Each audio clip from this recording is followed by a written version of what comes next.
Maverick News presents The Rick Walker Show. Defrag your mind.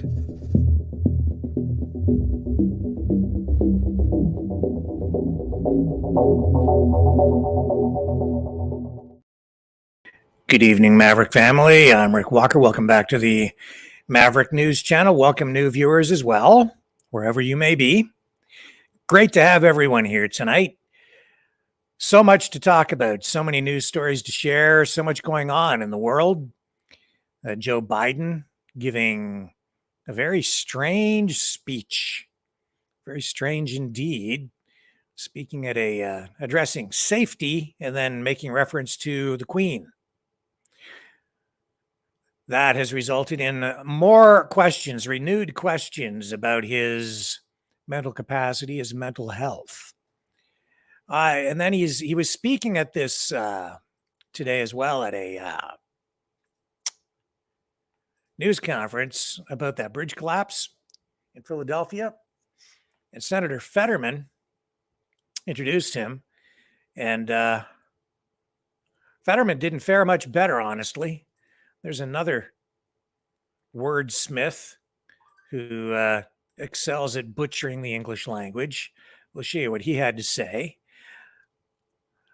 The field for the Republican nomination for president, for the presidential candidate, continues to grow. We'll talk to you or talk with you tonight about the latest presidential hopeful to enter the race against Donald Trump, and the field is widening. Is Tucker Carlson really a dictator? Is Joe Biden a dictator?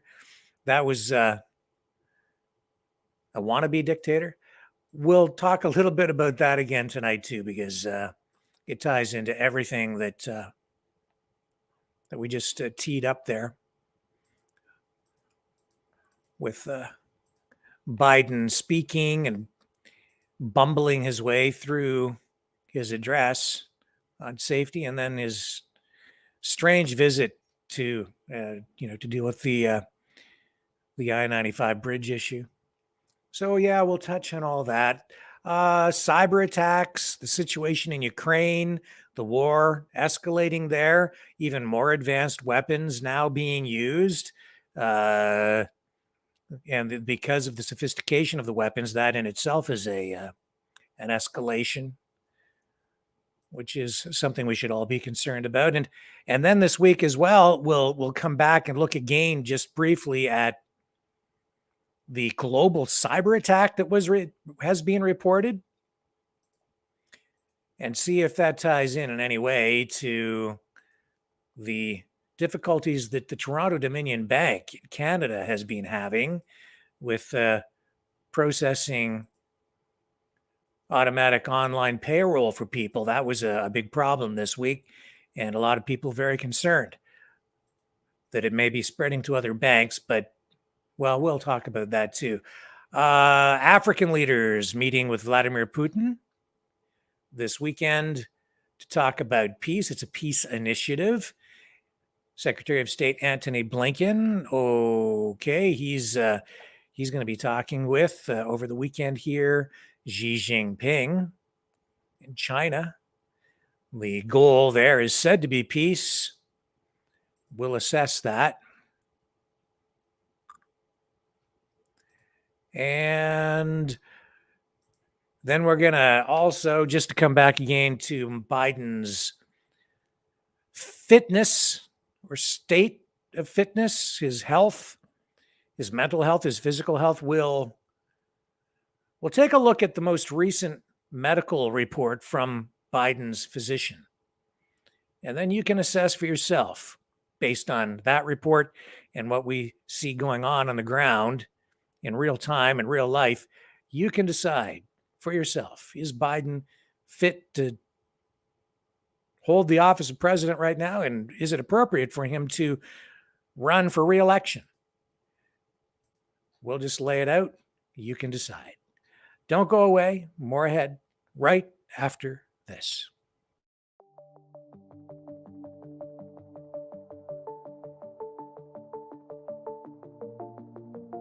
Greetings, brave Mavericks.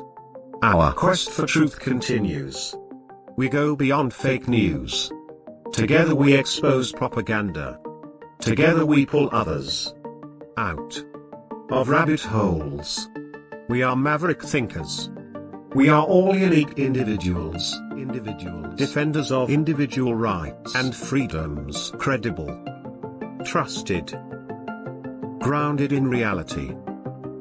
Maverick News, Maverick News. Defending free speech, free speech. Donate at freedomreporters.com. Do it now. Tomorrow may be too late. Maverick News. The world is watching.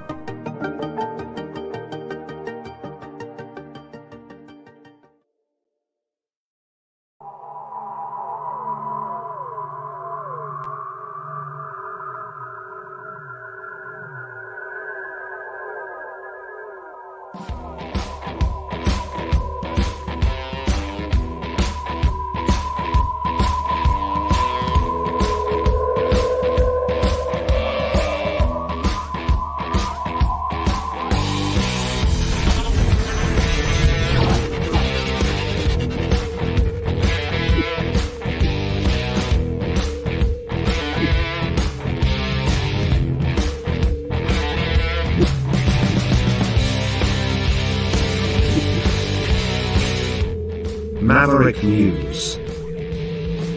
The world is watching.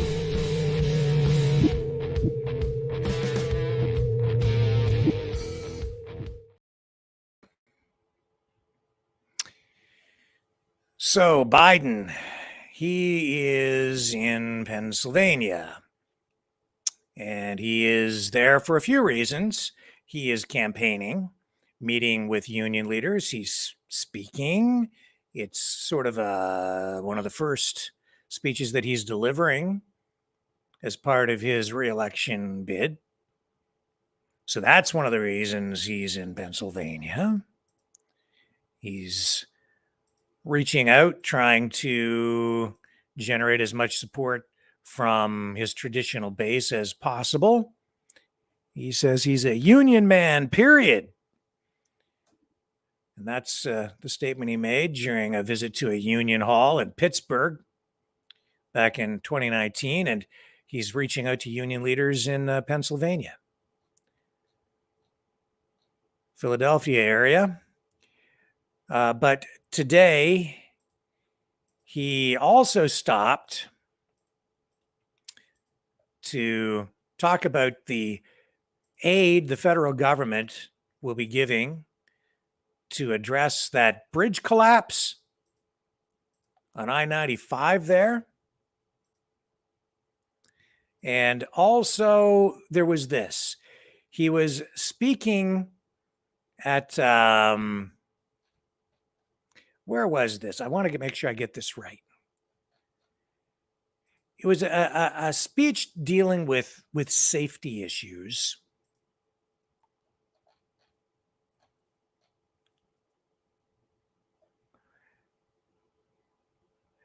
And at the end of the speech, he seemed to be confused. In fact, the whole speech seemed to be pretty, well, it didn't make sense. I mean, I'm going to bring it up so that you can see this clip. It's, I hate to laugh because it's actually sad. Let me make sure I get the right one for you. I have so much stuff queued up for you.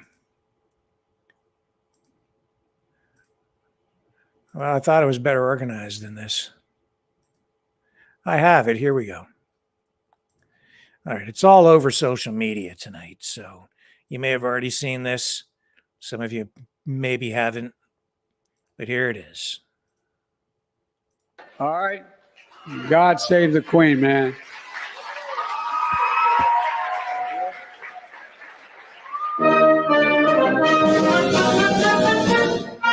All right. God save the Queen, man. So there he is at the Safer Community Summit. And All right. God save the Queen, man. then you see there, he's gesturing. He doesn't know which way to exit the stage again. Nobody knows why he said what he said there. It's confusing everyone. And he's confused again, trying to figure out which way to leave the stage. So he's asking for direction from his handlers. And then he starts doing that silly run thing that he does. Gets a little giddy up in his step. It's like overcompensation or something. It's kind of weird. But the fact that he's losing his marbles up on the podium again, it has a lot of people worried, honestly, because this guy has his finger on the button. And of course, we've seen him fall just in the last week or so, and it's not anything new. So a lot of people online questioning his health, his mental health, his, whether he's even fit to continue on as president, let alone run for re-election. And then he also stopped to participate in a news conference about the I-95 bridge collapse, which we told you about earlier this week. And here's video of that just to refresh your memory.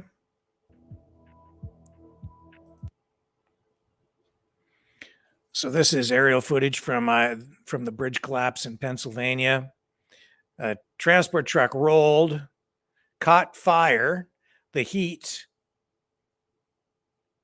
softened the metal in the structure, and as a result, it collapsed. The driver of the truck passed away. And this is actually part of this portion of the bridge had been constructed some years ago, but this entire section here was undergoing extensive upgrades, updates. A lot of money was being spent here.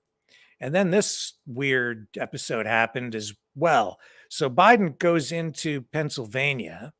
He's going to be speaking at this news conference.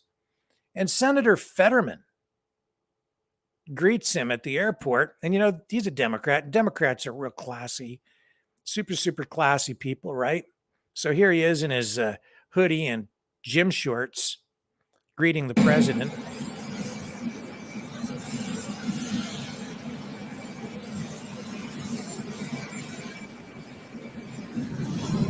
Now, is that a class act or what?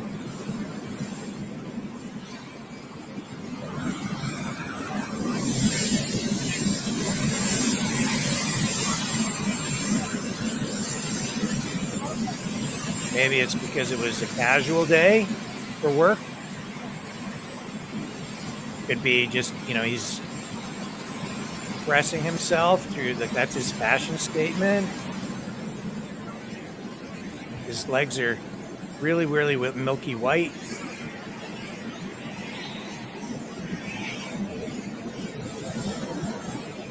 So yeah, there's that. But it gets better. So Fetterman at the news conference was making introductions, and this is what he had to say. So Biden got through his bumbling, and now we have Fetterman with this. And now I'm standing next to the president again, next to a collapsed bridge here, and he is here to commit to work with the governor and the delegation to make sure that we get this fixed quick, fast as well too. This is a president that is committed to infrastructure, and then on top of that, the dual kind of a law of the inflation bill that is going to make sure that there's going to be bridges all across like this, all across America getting rebuilt. And now I'm standing Let's listen next again to because it's the great. president again next to a collapsed bridge here. And he is here to commit to work with the governor and the delegation to make sure that we get this fixed quick, fast as well too. This is a president that is committed to infrastructure. Yeah, and then on top of that, the dual kind of a law of the inflation bill that is going to make sure that there's going to be bridges all across like this, all across America getting rebuilt. And now I'm standing next to. I can't take it. I can't take it anymore.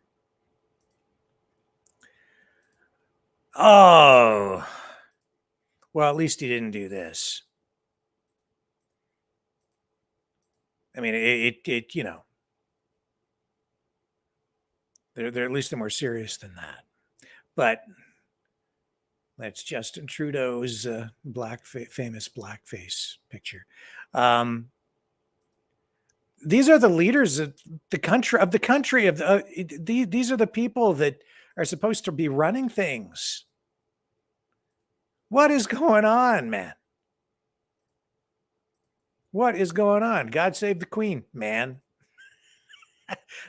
Joe, Queen died. We now have a king, King Charles III. You went to the Queen's funeral, remember? Apparently not.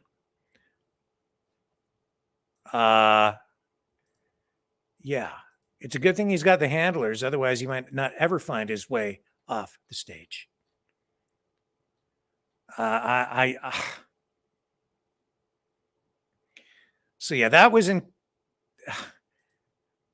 What are you supposed to do with that? This is the president of the United States. He's supposed to be the most powerful man in the world. God save the Queen, man. So yeah, that was yesterday. Then there's all this stuff going on today with the bridge. And so nobody really knows what the heck he was even making reference to. It's not clear why he was referring to the Queen. And like, it's not like he was even over in England. He was in Connecticut for that speech. In Pennsylvania today. I guess when you're traveling, you can easily get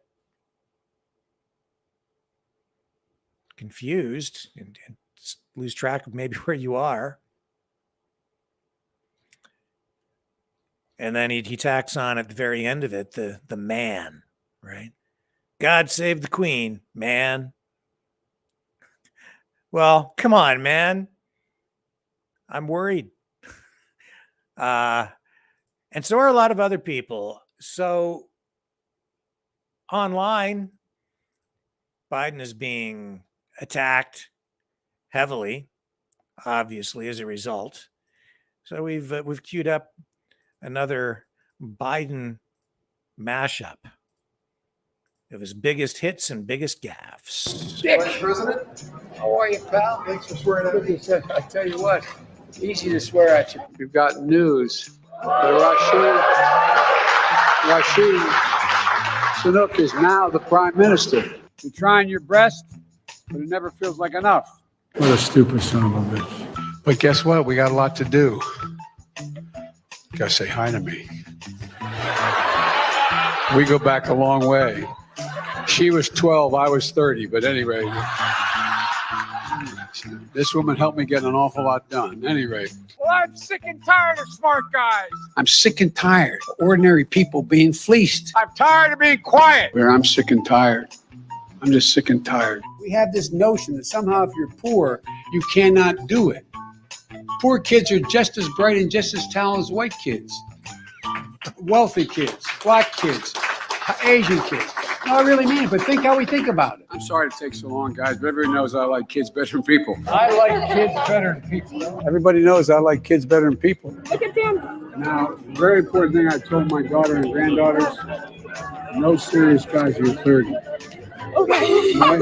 No what? No serious guys till you're 30. I'll keep that in mind. People are waiting for relief. I got them.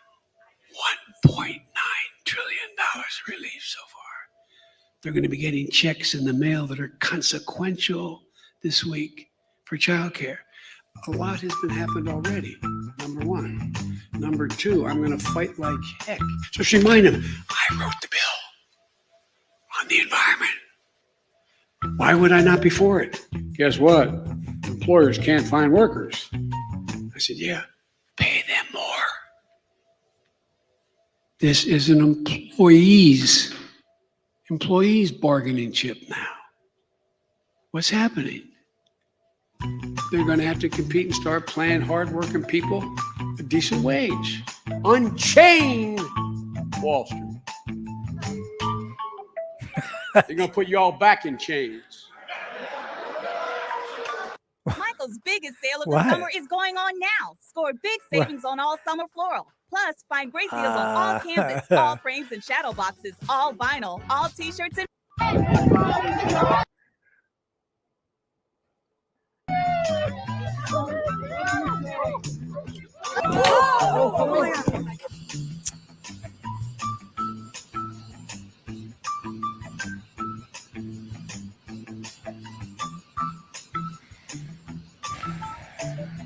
Yep, falling up the stairs, getting on to Air Force One. Oh, Joe. Thank you, Mr. Vice President. I think you know how much it means to me to have you swear me in today, and I thank you. Trust and confidence. I've got a lot of thanks to give out here. First and foremost to my perfect wife, Stephanie, my wonderful son, Will, and my daughter, Ava, already mentioned.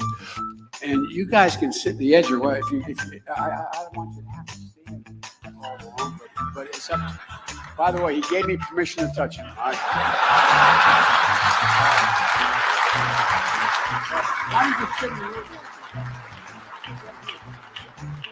Expand your capacity is through the partnership that we have, federal and state government, along with local governments.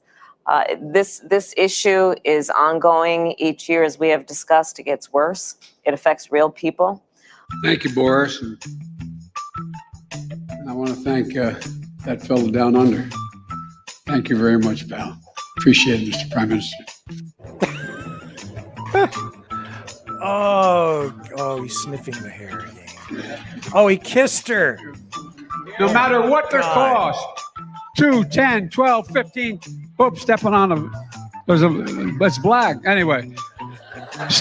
Oh, man, this is boring. Isn't this boring? Charlie, this is boring. Come on.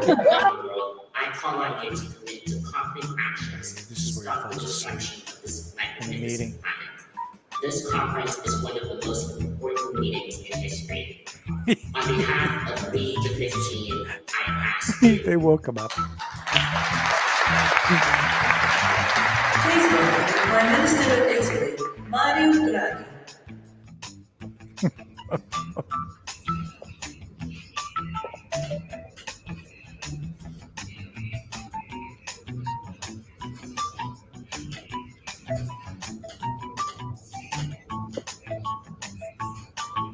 Weird. Holding that woman's hand and not letting go. Now he can't put his jacket on. And by the way, I sit on the stand and it get hot. I got hairy legs that turn blonde in the sun. And the kids used to come up and reach in the pool and rub my leg down so it was straight, and then watch the hair come back up again. They look at it. So I learned about roaches. I learned about kids jumping on my lap. And I've loved kids jumping on my lap. There's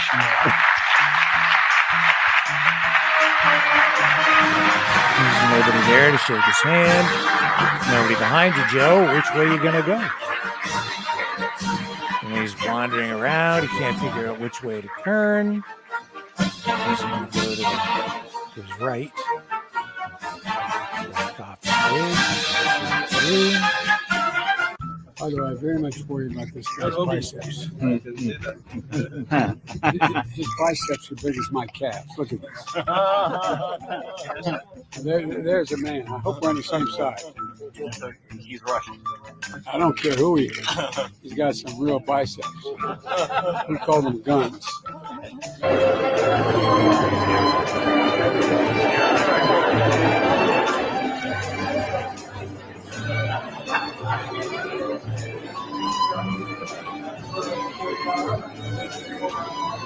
He's standing there. He's looking around. He doesn't know what to do. And here he is trying to leave the stage again, doesn't know what he stops, turns. Where do I go? What am I doing? Starts. Where do I go? Mr. President, thank you. At the end of such a momentous event, the word thank you seems kind of inadequate. On the steps we've taken, he said, and I quote, "The combination of private enterprise and government working together has been really successful." He went on to say, all the way through the supply chain, there's a lot of innovation. Because of the actions we've taken, things have begun to change. End of quote. In the past 3 weeks, the number of containers sitting on docks, we're going to seize their yachts, their luxury homes, and other ill-begotten gains of Putin's kleptocracy. Kleptocracy. The guys who are the kleptocracies.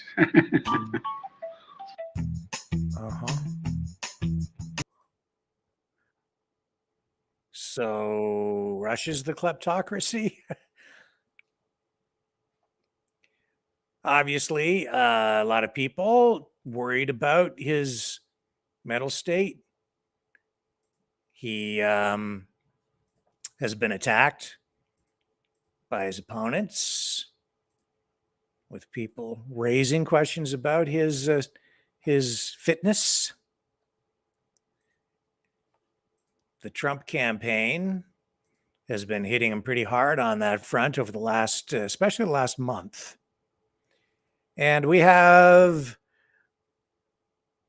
the medical report, where it's a memorandum for his assistant, the White House press secretary, Karine Jean-Pierre, from the physician to the president, Kevin C. O'Connor. And in this document, it's 5 pages long. I'll share it with you here. This is what they had to say. I don't know if this will reassure you enough or not, but this is what they're saying. And this is dated February 16th of last year. And I think this is the most recent. This is the most recent one I've been able to find anyway. But it says, as requested by the patient, the following is a summary of the current health status of President Joseph R. Biden. The president remains fit for duty and fully executes all of his responsibilities without any exemptions or accommodations. I have conducted a comprehensive review of President Biden's medical history and a detailed physical examination. This physical has included specialty consultation with several of our presidential specialty consultants from the Walter Rand National Military Medical Center. These specialties have included optometry, dentistry, orthopedics, foot and ankle, orthopedic spine, podiatry, physical therapy, neurology, cardiology, radiology, and dermatology. My conclusions have been further informed through discussions with several of my fellow professors from the George Washington University School of Medicine and Health Sciences. The document updates my last statement from 19th November 2021. Today's memorandum speaks to his current health and fitness and addresses any interval change. So interval history is here, and it says that the most notable interval history for this past year was the president's very extensively reported upper respiratory infection from, you guessed it, COVID-19. His initial infection ran from 21st July through 27th of July, 2022. He then experienced rebound COVID positivity, which started on the 30th of July, 2022, and he tested negative on the 6th of August, 2022. But, you know, he was vaccinated. Weird how that happened, especially after he stood up and told the world and assured Americans that if you got vaccinated, you wouldn't get COVID, you wouldn't get sick, and you wouldn't die. Well, he got COVID and he got sick, but he did not die. The assessment continues here and says, fortunately, having been fully vaccinated twice, boosted at the time of the initial infection, the president experienced only mild symptoms, consisting mostly of a deep, loose cough and hoarseness. He responded very well to standard outpatient therapy to include the antiviral medication Paxlovid. His vital signs remained normal throughout his illness. Most importantly, his oxygenation remained excellent on room air. His pulse oximetry never fell below 97%. The president experienced rebound positivity several days after testing negative, as has been well documented. Again, his course remained mild. Despite his infection, the president was able to continue the business of the American people, working from the executive residence. So, COVID turned out to be not so bad for the prez. He isolated in accordance with Centers for Disease Control and Prevention recommendations. He made it a very deliberate priority to protect any of the executive residence, White House, Secret Service, and other staff whose duties required any, albeit socially distanced, proximity to him. The president has not experienced any residual symptoms, which may be considered to be long COVID. He has received his bivalent COVID vaccine. Well, ain't good. COVID ain't going to get him now. No, not after that. No, he's had plenty of injections now, lots and lots of needles. President Biden is an active 80-year-old white male, it says here, who is currently being treated for the following. So this is all the bad, terrible stuff that's going on. All his ailments. First, valvular atrial fibrillation, stable. So a little bit of a heart flutter there. He had cardiology consultation, persistent AFib with normal ventricular response. He remains completely asymptomatic. An electrocardiogram confirms this rhythm with a rate of 16.9 and no acute ST or T wave changes. He had an echocardiogram.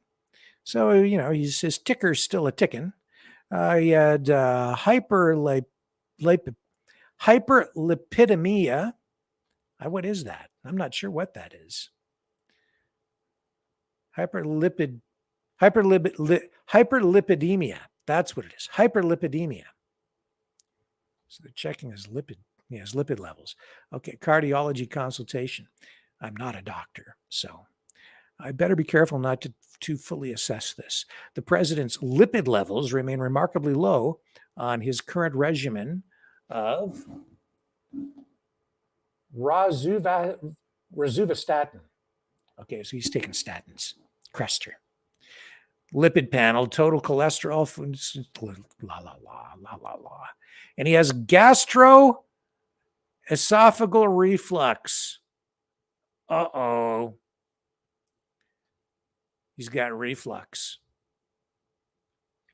That's uncomfortable. His lung examination, oxygenation, saturation, and chest imaging remain entirely normal. He will continue his current regimen. So he's got seasonal allergies. He has stiffened gait, moderate to severe degenerative osteoarthritic change, spondylosis. It's stable. His orthopedics, spine, orthopedics, foot and ankle, podiatry, neurology, radiology, and physical therapy consultation are reviewed and appreciated. So it says here that as of November 2021 physical, the doc says that the president was demonstrating a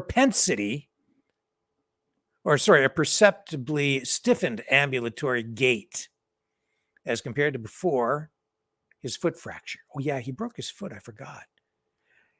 He says, the doctor says, I assembled a team comprised of spine, foot, and ankle radiology, physical therapy, and movement disorder neurologic specialists to carefully examine and assess the president. When you break your foot at that age, I'm not sure if you ever really come back fully from something like that, The foot takes a long time to heal. After careful analysis of the patient's history, it says, findings on detailed physical exam and a review of radiologic imaging, the team concluded that much of his stiffness He's a pretty stiff dude all the way around, really. You know, especially when he's being a stiff, kind of tough guy. Is in fact a result of degenerative wear and tear, osteoarthritic changes of his spine. So you got some spine stuff going on. If you were in your 80s, you would too. Moderate to severe spondylosis was demonstrated at multiple levels, but did not result in nerve root compression significant enough that they would warrant any specific treatment.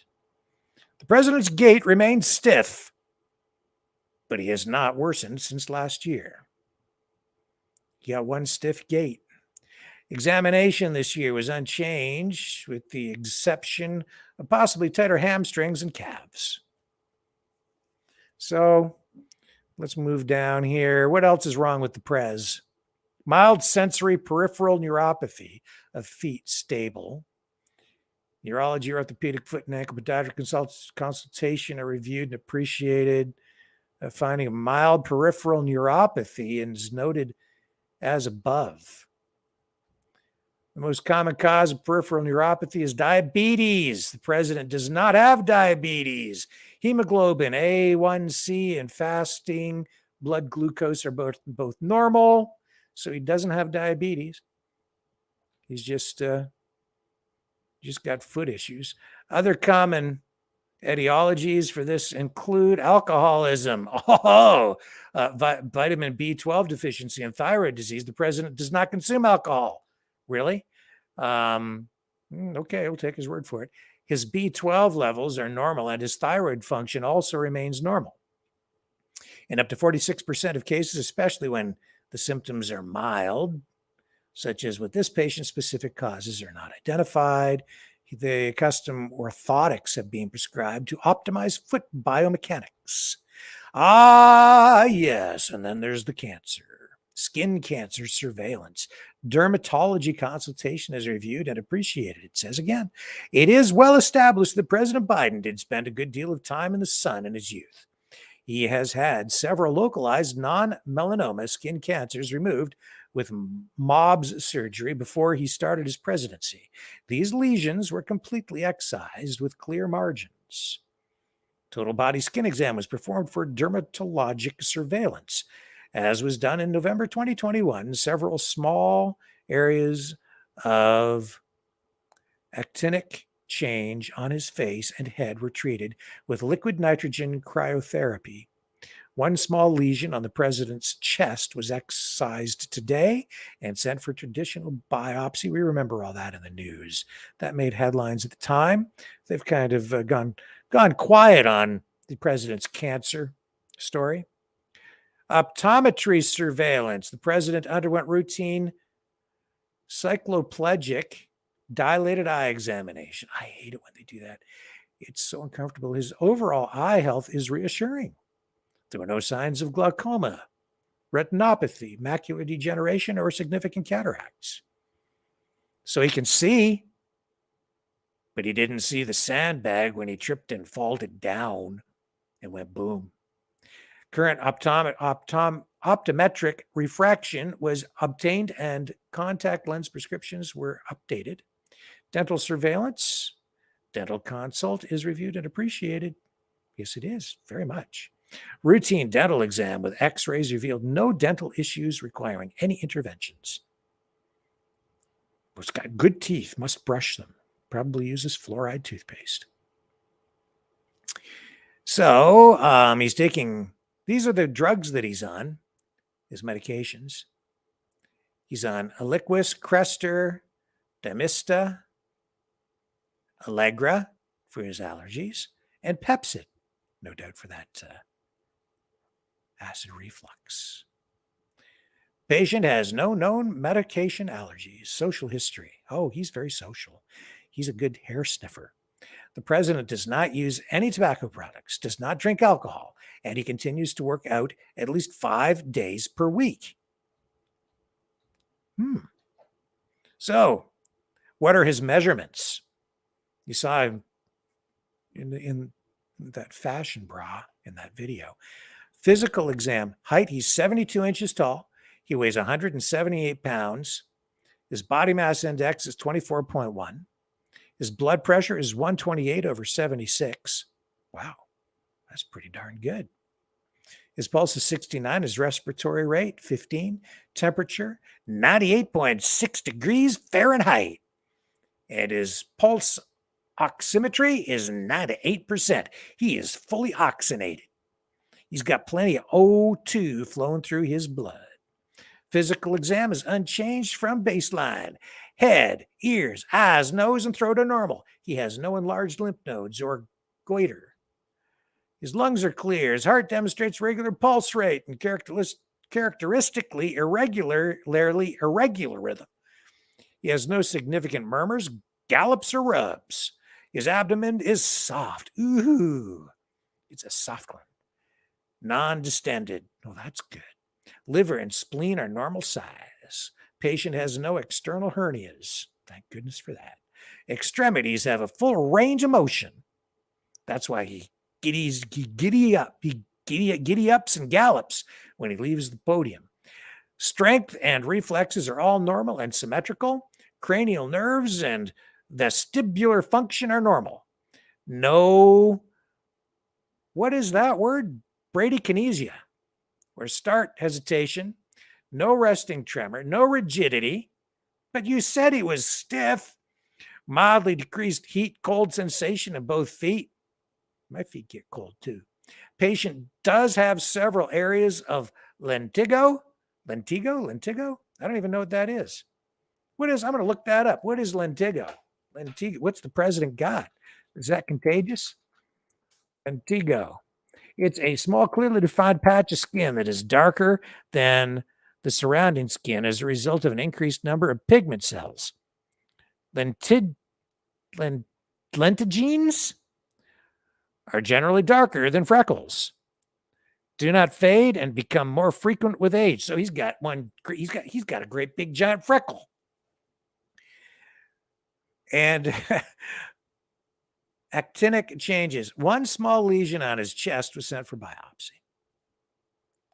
He's freckle man. Labs not specifically mentioned above. So comprehensive metabolic panel was normal to include electrolytes, creatinine, blood, urea, nitrogen, protein, and liver enzymes. He had urinalysis was normal, and no glucose, protein, or blood was in his pee-pee. Complete blood count. I shouldn't make light of this stuff. This is very serious. Complete blood count. CBC was normal. Vitamin D level was normal. I wouldn't like it if I had to have my physical released to the public and I had people making fun of my urine. Vitamin D level was normal. Magnesium level was normal. So I have to refrain. I must behave. Summary. The patient's current medical considerations are detailed as above. They include AFib with normal ventricular response, hyperlipidemia, gastroesophageal reflux, seasonal allergies, spinal arthritis, and mild sensory peripheral neuropathy of the feet. For these, he takes 3 common prescription medications and 2 common over-the-counter medications. President Biden remains a healthy, vigorous 80-year-old male who is fit to successfully execute the duties of the presidency, to include those as chief executive, head of state, and commander-in-chief. And that is from the one, the only, Kevin C. O'Connor, physician to El Presidente, Joseph Biden. That's what the doc says, but that is from some time ago. What was the date on that one again? 16th of February of last year. And since then, he's given a few kind of nutty speeches, and he's fallen down and gone boom. I think a couple of times. So, does that make you feel any better, folks? I'll leave it with you. Don't go away. When we come back, I'll try to keep my thoughts straight. And the news continues here on the Maverick News Channel. The New World Order. Government overreach. The Great Reset. Mainstream media lies. Now more than ever, independent voices are needed. Donate now at freedomreporters.com. That's freedomreporters.com. Maverick News. The antivirus program. For your mind.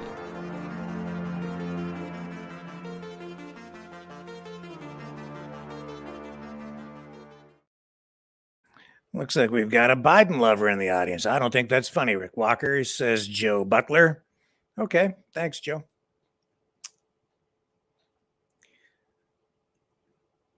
Yeah. And yeah, there's Strange Fellows podcast, the one, the only Lori. She says, and how's his brain? They didn't say. They didn't say. Yeah, what other comments were in there? What do you guys think? Oxygenated, says Justine. Yeah, I didn't know that Biden didn't drink any alcohol at all. Trump says that he doesn't drink either. Yeah, and I made a reference to fluoride. Somebody, I just kind of saw that fly by in the comments here. Justine says fluoride is a known neurotoxin. All Seeing Heart said, did somebody say fluoride? LMFAO. Yeah. Oh, yeah. And Laurie says he blamed that dog when he broke his foot tripping over the dog. Yeah. If it's not a dog, it's a sandbag.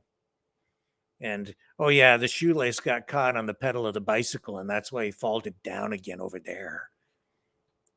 I'm sorry, Joe. I didn't mean to make a fun again. And get you all upset about saying things about your hero. I'm sorry, I can't. He's the president. He puts himself out there. It's fair. It's fair. He's open to public criticism, and if you're the president of the United States, you better be in tip-top condition, man. Like all this, honestly, the fumbling around, the falling up the stairs, the falling down the stairs, the can't figure out how to get off the stage. You need help. You're out in the Easter egg hunt, and the guy in the Easter bunny costume, which is like totally surreal, has to actually take you by the hand and lead you back to where you're supposed to be. You fall down, you go boom. Then you turn around, you give speeches where you're completely incoherent. Nobody knows what the hell you're even talking about. And then you say, and God bless the Queen, man, when the Queen has been dead for months and you now have a king. And there's no need or reason to be even talking about the royal family in any capacity at the speech that you're giving. None of this makes any sense. He doesn't make any sense, and it's scary as hell. And that's my assessment. And so, yeah, I'm sorry. I can't help but laugh because if I don't, I'm going to cry. It's ridiculous. The whole thing, him being the president, is ridiculous. This is like it's a huge joke. It's an insult to the people.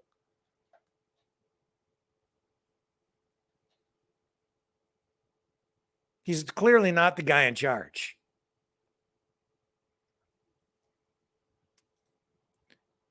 JCBU Undercover says Biden right on top of things last year. Yeah. So I'm sorry, but this is the commander in chief. This is the guy who's supposed to be making these important decisions. We have the Secretary of State over in China taking direction from the president. We have a war going on in Ukraine and a possible escalation over in China. We could be at war with China before you know it over this situation in Taiwan. And you've got this guy at the helm. No. It's not right. It's dangerous. It's dangerous. It's just that simple. Speaking of that trip to China, that's Secretary of State Antony Blinken. And I want to watch that thing with Biden one more time. Just one more time. Let's just take a look at this, okay? I'm going to bring it up. It's all over Twitter. You can watch it later if you want. But I definitely want to look at this one more time. Here he is in Connecticut. This was Connecticut yesterday. All right. God save the Queen, man.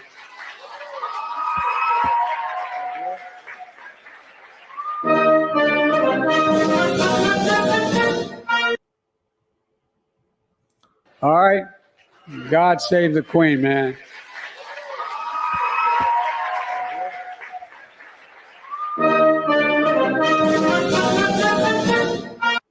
Why does he do that gallop thing at the end? When he does that all the time. He's just, instead of walking, he's got to he has to do the little run thing. It's the strangest thing. Is it a macho thing? What the hell is it? I don't get it. Very weird. So, yeah, Blinken now, at the president's direction, off to China. So what are they going to be addressing there? Well, you can be sure that they are going to be talking about trade. That'll be one of the main subjects for sure. Talking about, and specifically with trade, the whole issue with computer chips is going to be on the table. They'll be talking about that. They'll be trying to, well, we're told, Blinken says that they're going to be trying to mend relations, especially after all that hullabaloo about the so-called spy balloons from China that were shot down or otherwise rendered incapacitated that were floating over the United States and Canada. So the Blinken visit to China was delayed. His original trip was canceled because of the balloon thing, which China said at the time was monitoring weather. And it drifted across all of the continental U.S. and then was finally destroyed by American fighter jet or jets. And there was the one shot down over Canada too. So Blinken's meetings will include meetings with China's top foreign policy officials, but it's not exactly clear. It's not certain if he'll actually meet with President Xi Jinping. I think he probably will, but that's me speculating. And I think that he probably will end up meeting with him because, heck, Xi Jinping met with Bill Gates yesterday. So why wouldn't he meet with Blinken? Well, maybe he just doesn't like him. So yeah, they're supposed to be working on mending relations. I'm not, like I said earlier this week, I don't think Blinken is the right guy to send. I think Blinken is good at war, but not good at peace. So if you want to mend fences and send someone to be diplomatic, I don't think he's your man. But there he is. That's his job. And then, as I said, yeah, trade issues. China also has these long-standing, ongoing accusations of copyright infringement, theft of intellectual property.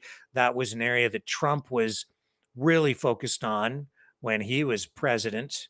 And I'm not clear at this point how much emphasis Blinken might put on that during his visit. My guess is because this is sort of a short trip, it's limited in scope.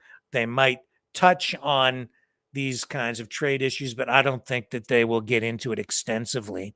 I know that Blinken is also expected to talk about the drug issue and specifically fentanyl, which the U.S. is said to be concerned about because of its origination in China. So they are going to be talking about that. And then, of course, there's the whole war thing, the saber rattling, and they're said to be prioritizing discussions on dialing down the tensions over there. We've had U.S. and Chinese warships facing off in that area, in the Taiwan Strait and the South China Sea, in even recent weeks, and military drills and shows of strength from both sides, the whole thing just giving more rise to concern and increasing the risk of another kinetic confrontation while we're still fighting. And yeah, we're fighting in Ukraine. There are people there, Canadians, I think, and Americans, maybe not in a very public way, but there are boots on the ground, as they like to say, in Ukraine, even if only in an advisory capacity. And then you have mercenaries who have gone in there too. Actually, mercenaries, soldiers of fortune from a variety of countries around the world fighting in that conflict. Anybody ever see the magazine, Soldier of Fortune magazine? Anybody ever read that or even subscribe to it? I remember as a kid seeing those on newsstand shelves, and I don't know. I never ever purchased one. I was never that interested in it, but I haven't seen a copy of that on a newsstand in years. Maybe it's because I'm Canadian. But those guys are still out there. They can make a lot of money fighting.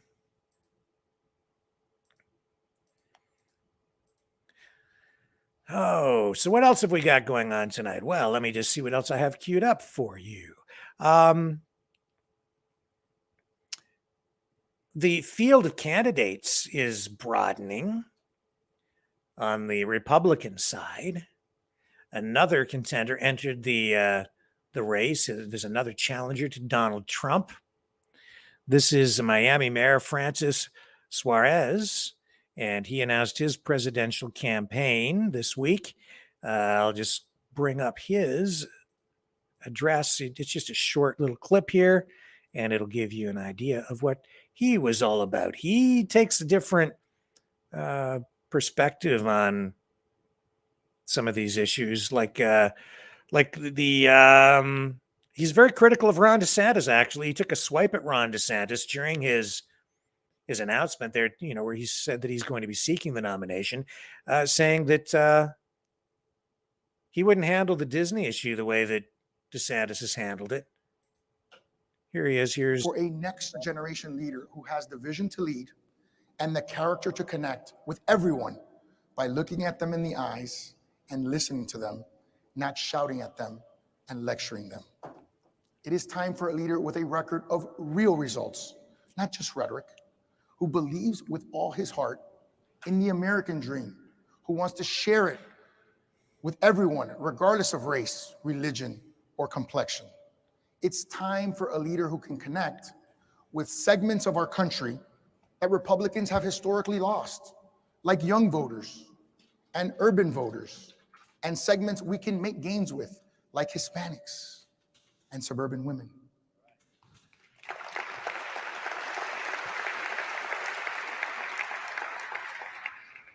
Necesitamos un líder que pueda conectar con todos los americanos e inspirarlos a creer en un futuro mejor para ellos y sus niños.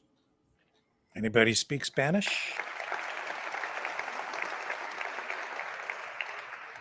And like Ronald Reagan, it's time for a leader who believes in America's greatest power, Americans.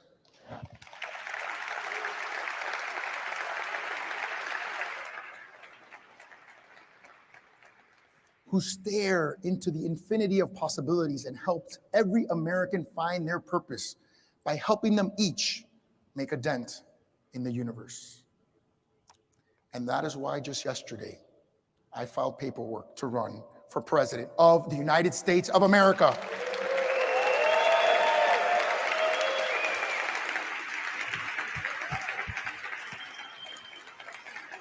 Well, at least he didn't do it on Twitter. This went smoother than the DeSantis announcement.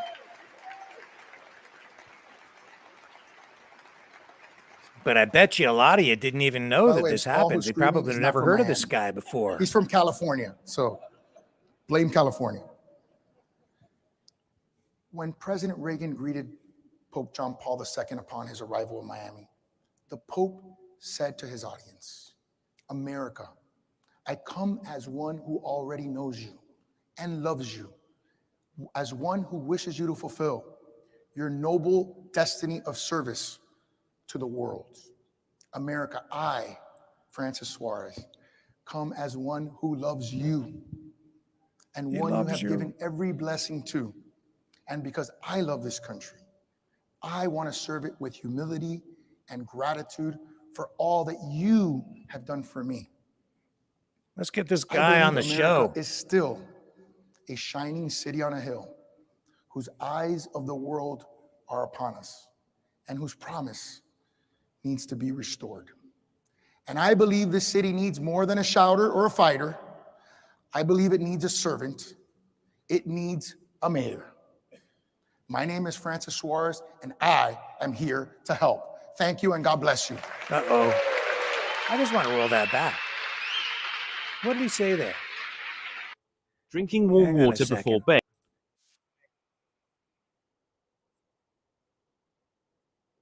Oh, where did we bring back the there it is. Okay. All right. Just go back. I want to listen to what he said there at the end. Are upon us. Listen to what he said And about whose promise needs to be restored. And I believe this city needs more than a shouter or a fighter. I believe it needs a servant. It needs a mayor.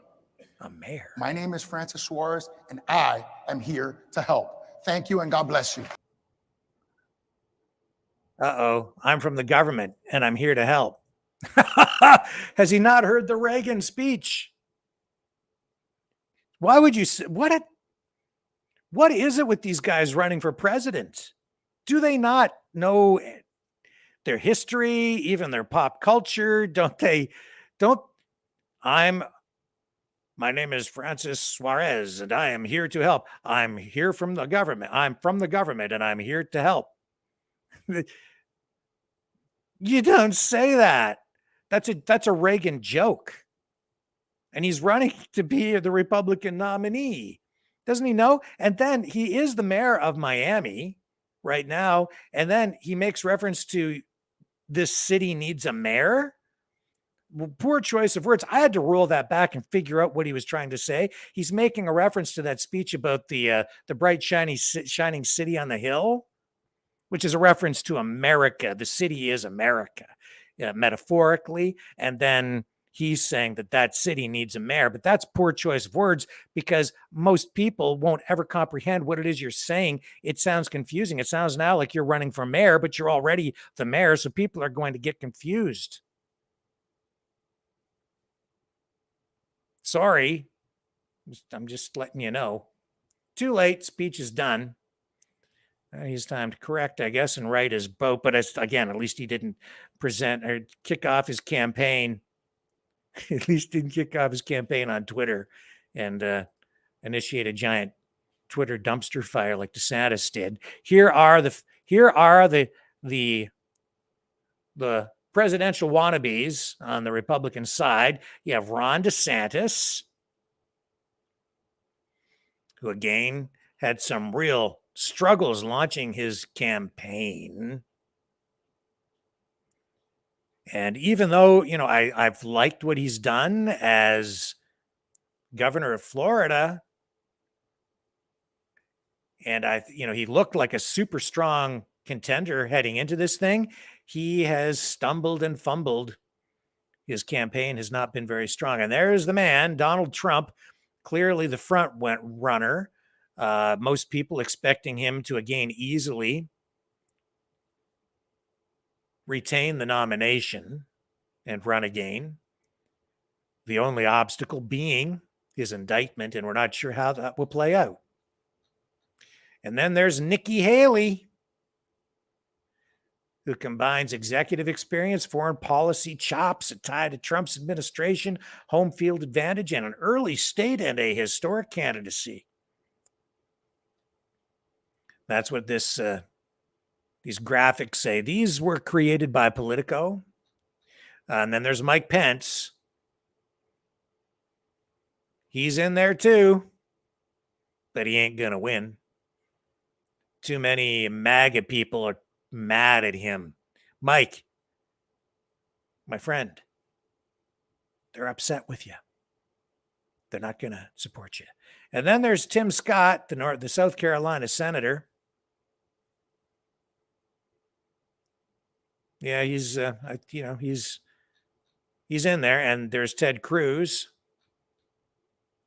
He is not declared, though, and has been ruled out. But, I think that he might, in many ways, end up being very supportive of Trump. That's my guess in the end. Ryan Binkley has declared. He's a Dallas area businessman and a non-denominational pastor. And then there's Doug Burgum. Only 3 states have a smaller population than North Dakota, which has elected Burgum, a former tech executive, and to 2 terms as governor. And then there's, the big man. Yeah, he's a big guy. He's Chris Christie. And I think he was polling at, was it either 0% or 1%. So good luck there, Chris. But I don't think you've got much of a shot. And then there's Larry Elder. I think, he's got a growing fan base. He's a social media influencer, conservative commentator, news guy, media personality, if you will. So we'll see how he does. And there's Asa Hutchinson. He's a U.S. attorney, congressman, and managed the Bill Clinton impeachment. He was a DEA administrator and 2-term Arkansas governor. And there's Perry Johnson. He failed to qualify for the ballot in his last campaign for Michigan governor in 2022, but this businessman, who is a self-described quality guru, has already been running cable TV ads in Iowa. He is declared. He's in the race. And then there's Vivek Ramaswamy. He's an investor and former pharmaceutical company CEO. Oh, yes, the people on the Freedom and MAGA side, I'm sure they'll love that he's a pharmaceutical company CEO. And he's launched his own campaign, which is being described by many as an outsider campaign. And he's a big critic of wokeness among corporations and other institutions. But coming from the pharmaceutical industry, I think that there will be a lot of skeptics. And then there's this guy here. We just told you about him. There's Francis Suarez. And then there's this guy, Will Hurd. He's a big maybe. He's the former Texas congressman. He retired in 2020. And now he's looking at maybe taking a run for the nomination. And then there's another maybe. It's a Mike Rogers. Rogers says here, gave up the gavel of the House Intelligence Committee in 2014 to become a talk radio personality. And now he's looking at a possible political comeback. And Greg Abbott, probably not, unlikely. Kristi Noem, unlikely. We had our guest on our author, the author of the book, Terror Strikes, Joseph M. Leonard, yesterday, saying that his dream ticket would include Kristi Noem as VP, maybe with a DeSantis down the road. But it says here that she's an unlikely to get involved in the race. Marco Rubio, unlikely. Glenn Youngkin, unlikely. Tom Cotton has been ruled out. Larry Hogan ruled out. Mike Pompeo ruled out. Rick Scott ruled out. And Chris Sununu has been ruled out. That's the full look at what's going on in the race to secure the Republican nomination for the upcoming presidential race. Any serious contenders in there? Still DeSantis, Trump, DeSantis, Trump. Trump's way out in front.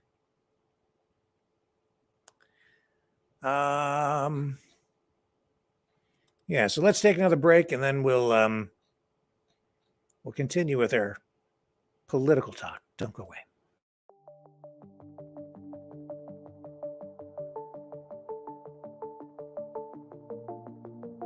Greetings, brave Mavericks. Our quest for truth continues. We go beyond fake news. Together we expose propaganda. Together we pull others out of rabbit holes. We are maverick thinkers. We are all unique individuals, defenders of individual rights and freedoms, credible, trusted, grounded in reality. Maverick News, Maverick News. Defending free speech, free speech. Donate at freedomreporters.com. Do it now. Tomorrow may be too late. Maverick News. The world is watching.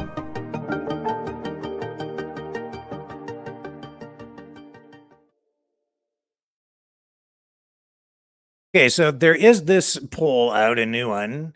That's an NPR Marist poll for the Republicans, which indicates that 83% of respondents want Trump to continue to run for president despite the indictment. And 64% will likely support Trump over another Republican candidate.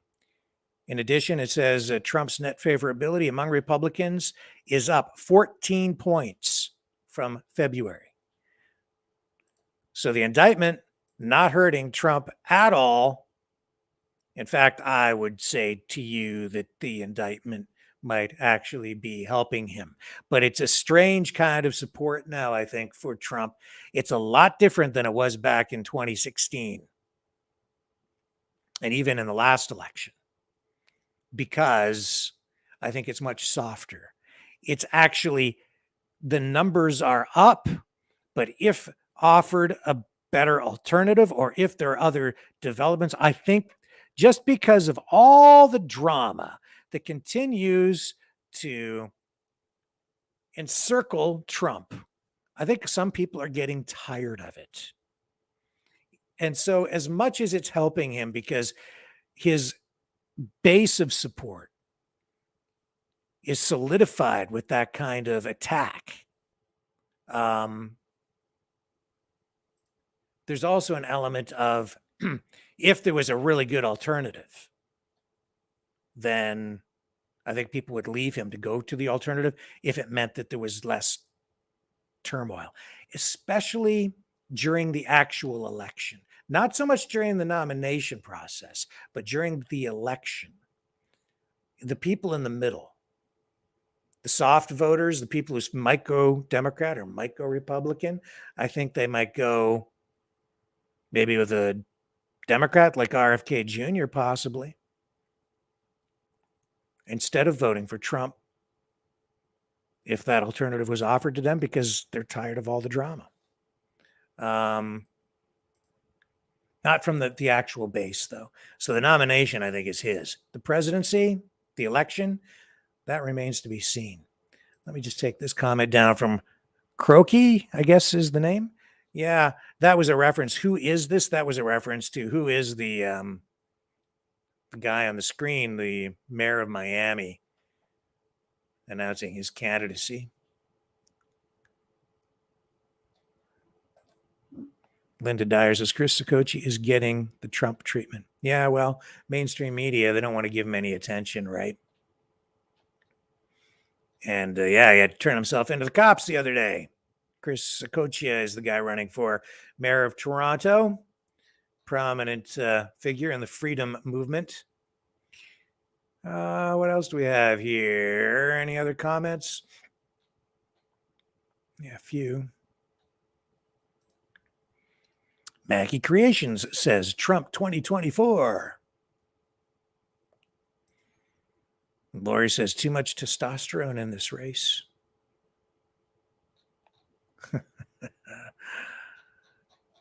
Well, a lot of people there. Honestly, I think the wide field helps Trump because it divides up the other vote and diminishes the chances of the others, honestly.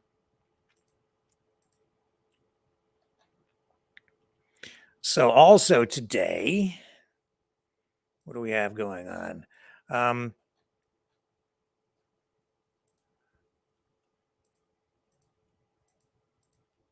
I think I had something on here about RFK. Let me see if I've got that for you. Just before we move on to these other subjects.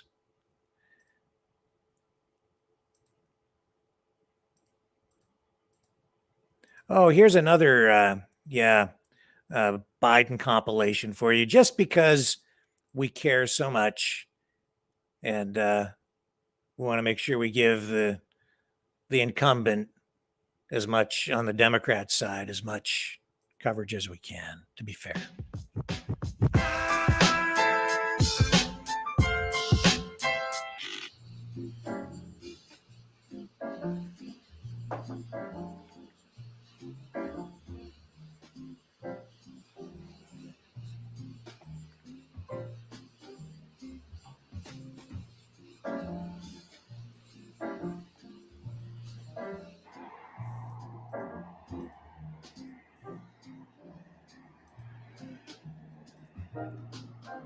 He touched down not even 4 hours ago. That was a quick trip, but as you said, very impactful.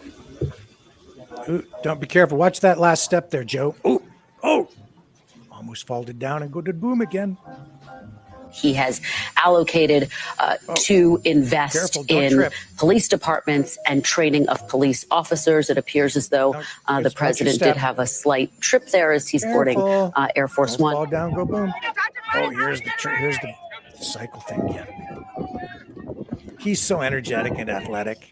Look at, what a stud. No matter what their cost, 2, 10, 12, 15. Oops, stepping on them.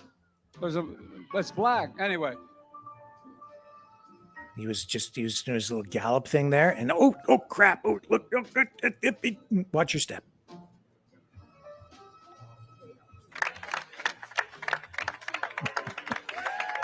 Oh, careful. Look at the sandbag. Oh, jeez. Oh, Joe. You know there are sandbags Joe Biden there. wants to run again Careful. when he can barely walk. Yeah. So that was a video compilation from Don't Walk, Run. You can check out their work. And yeah, kind of funny. I'm sorry. But when you're the president, you open yourself up to stuff like that. And we mentioned that one candidate coming from the pharmaceutical industry, Vivek Ramaswamy. Well, this is the kind of story that just adds to the skepticism of people coming from that industry, especially when they want to run for political office. So here today, this one being reported by CNN, 2 cancer drug trials put on hold after patients died. 2 clinical trials, it says, have been paused within the past 2 days because 6 participants, including 1 child, have died. This coming from reports issued by the drug companies themselves. The 2 trials were unrelated. They were in different stages and testing therapies, but both were testing new cancer treatments. One was testing a treatment for a blood cancer called acute myeloid leukemia, or AML, and the other was testing a new agent for ovarian cancer. It says here that deaths in clinical trials are thought to be rare. There was a study published in 2019. It looked at deaths in studies testing breast cancer drugs over a decade in Germany and found that out of more than 23,000 patients treated in 32 trials, 88 of them, or 0.4%, died on their therapies. Of those 88 deaths, only 27% were determined to be related to the treatments themselves. So this goes on and says that the AML trial was a phase 1 safety study being conducted by the Cambridge, Massachusetts-based biotech company 2seventy Bio in conjunction with Seattle Children's Hospital. So the hospital paused the study while the death is investigated. That coming from the chief medical officer at the hospital. And the participant who died was the first to take a higher dose of the study therapy, which combines CAR T cells that are turned on by the anti-cancer drug rapamycin. My goodness. Well, says here that the FDA had issued a partial clinical hold after 5 study participants had fatal bleeding events, a rate that was higher than would have been expected. About 560 people have taken the study drug to date, the company said. The FDA is pausing further enrollment while the bleeding events in the study, which included an unspecified number of low-grade events as well as the deaths, are being investigated, according to a news release. Participants who are enrolled in the trial will continue to receive the investigational treatment. So they're going to have a comprehensive assessment conducted and reports issued. And the FDA itself has not commented, the Food and Drug Administration has not commented on this yet.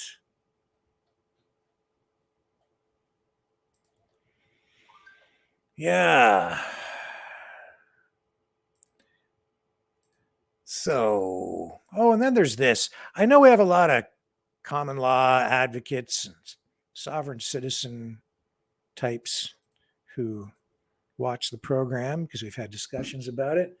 And if you're curious about the efficacy of employing common law arguments when pulled over or when you go to court, or especially when you're pulled over by a police officer, here's a woman who tried it. Let's see how it went for her. I haven't watched this whole thing, but this was sent to me today and I was asked to play it. So here we go. Driver's license? I don't have to give you a driver's license to drive a car. This is not a commercial vehicle. Okay. I'm not driving, I'm traveling. Okay. I have all the laws back here. Okay. So you're not going to give me a driver's license? I'm not going to give you a driver's license. I don't have to give you a driver's license. Okay. I'm traveling. I don't have to have a driver's license to drive a vehicle. Okay. And what state is that? Any state. It's common law, natural law. Okay. Constitutional law. Okay. You need to get a supervisor out here. I do? Yes. Okay. So what I'm law? requesting your supervisor. So just like I'm requesting your driver's license. Well, I'm sorry, I don't have to have a driver's license to drive a vehicle. Okay. Sorry, Turner. A, she won't identify. She won't produce a driver's license. She's doing 58. Yes. Okay, I do not have to have a driver's license to drive a vehicle. Let my officer speak first, then I'll speak to you. Her vehicle stopped for speeding. 54 and 35 coming off the bridge. She asked me where the speed limit was, saying that is before she got off the bridge. She actually did a U-turn. We were in the 35 zone. We pull over here. I introduced myself. I said, any reason why we're driving this fast? And I said, you got your license. She immediately goes into, I don't need a license to drive the vehicle. Okay. And they said, I am traveling. Okay. So, you do need a license to drive the vehicle. And you do have to identify yourself to these officers. I do not have to have a license to drive a vehicle. Yes, you do. I do not. You're wrong, but okay. I know common law, natural I don't law, care about common law. constitutional You're in the I state know of that Florida. You don't. You're in the You're state of Canada Florida. law. You're in the state of It Florida. doesn't matter in what state It does I'm in. matter. I'm in the U.S. It does matter. So you better hope the information you gave us comes back as to being you. So at this point in time, I need you to shut the vehicle off and step out of the car. I'm not getting out of the vehicle. You're going to get out of the car. Okay. Well, that doesn't seem to be going very well, but whatever. Wildfire situation, and I know our friends down in the United States concerned because their air quality has been affected, although strangely, the wildfire story seems to be kind of waning. It's not getting the attention that it was even just days ago. Part of the reason, I guess, is because in Nova Scotia, all of the Nova Scotia wildfires are now considered to be under control tonight. So a lot of positive progress being made out there. The provincial government has announced that the huge Barrington Lake wildfire in Shelburne County, which started back May 27th, is finally under control. That fire grew to more than 235 square kilometers, the largest recorded in the province's history. The fire has forced more than 6,000 people from their homes and destroyed 60 houses and cottages, as well as 150 other structures. And as much as it is a disaster, it has also become very political in many ways, these fires. We had people talking about the provincial government's unwillingness to accept some help from retired fire service personnel out in Nova Scotia. And I do not understand or don't know why the province declined those offers. They may have had good reason. They may not have. I have not heard any explanation so far of any substance to make me understand why. But anyway, here's the situation out in Alberta. Total number of fires sitting at 73. The number out of control, or the big red ones, are out of control. 1, 2, 3, 4, 5, 6, 7, 8, 9, 10, 11, 12, 13, 14, 15, 16, 17, 18, 19, 20, 21. So way down the number out of control, because they were up about 30, 32. So you have 9 or 10 fewer out of control fires in Alberta tonight. And of course, you have wildfire situations in British Columbia, Ontario, Manitoba, I think Saskatchewan as well. So just about everywhere. Still not looking that great, but looking much better than it was. And the concerns about air quality, I think, on the U.S. side also subsiding. What else do I have to show you tonight? I have in St. Petersburg, there was a delegation from South Africa that is meeting with Vladimir Putin. Hang on here. Here we go. I have the footage. So these guys traveled to Ukraine. These are from, I think, 5 or 6 different African countries to meet with Putin. And they're there on a peace mission.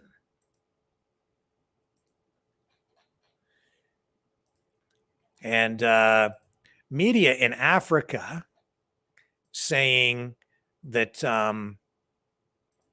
they're looking at this in a very positive way. The coverage from the mainstream media in Africa has been very upbeat, generally speaking. They're saying that Putin has been treating the African leaders with respect.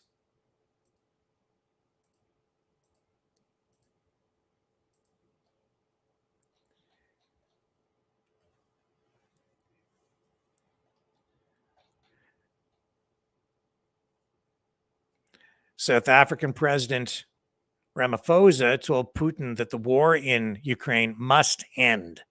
Those were his words to the president. And President Volodymyr Zelensky, Ukrainian president, told the delegation yesterday that he would not enter talks with Russia while they occupied Ukrainian land. At this meeting in St. Petersburg, Ramaphosa also called for both parties to return their prisoners of war and said children removed by Russia should be returned home. Two different stories on those children, where the Russians say they're protecting the kids, and on the other side, they're basically being accused of essentially kidnapping them and transporting them against their will to Russia.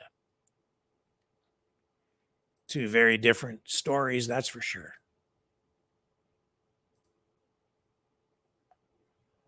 Oh my. Okay.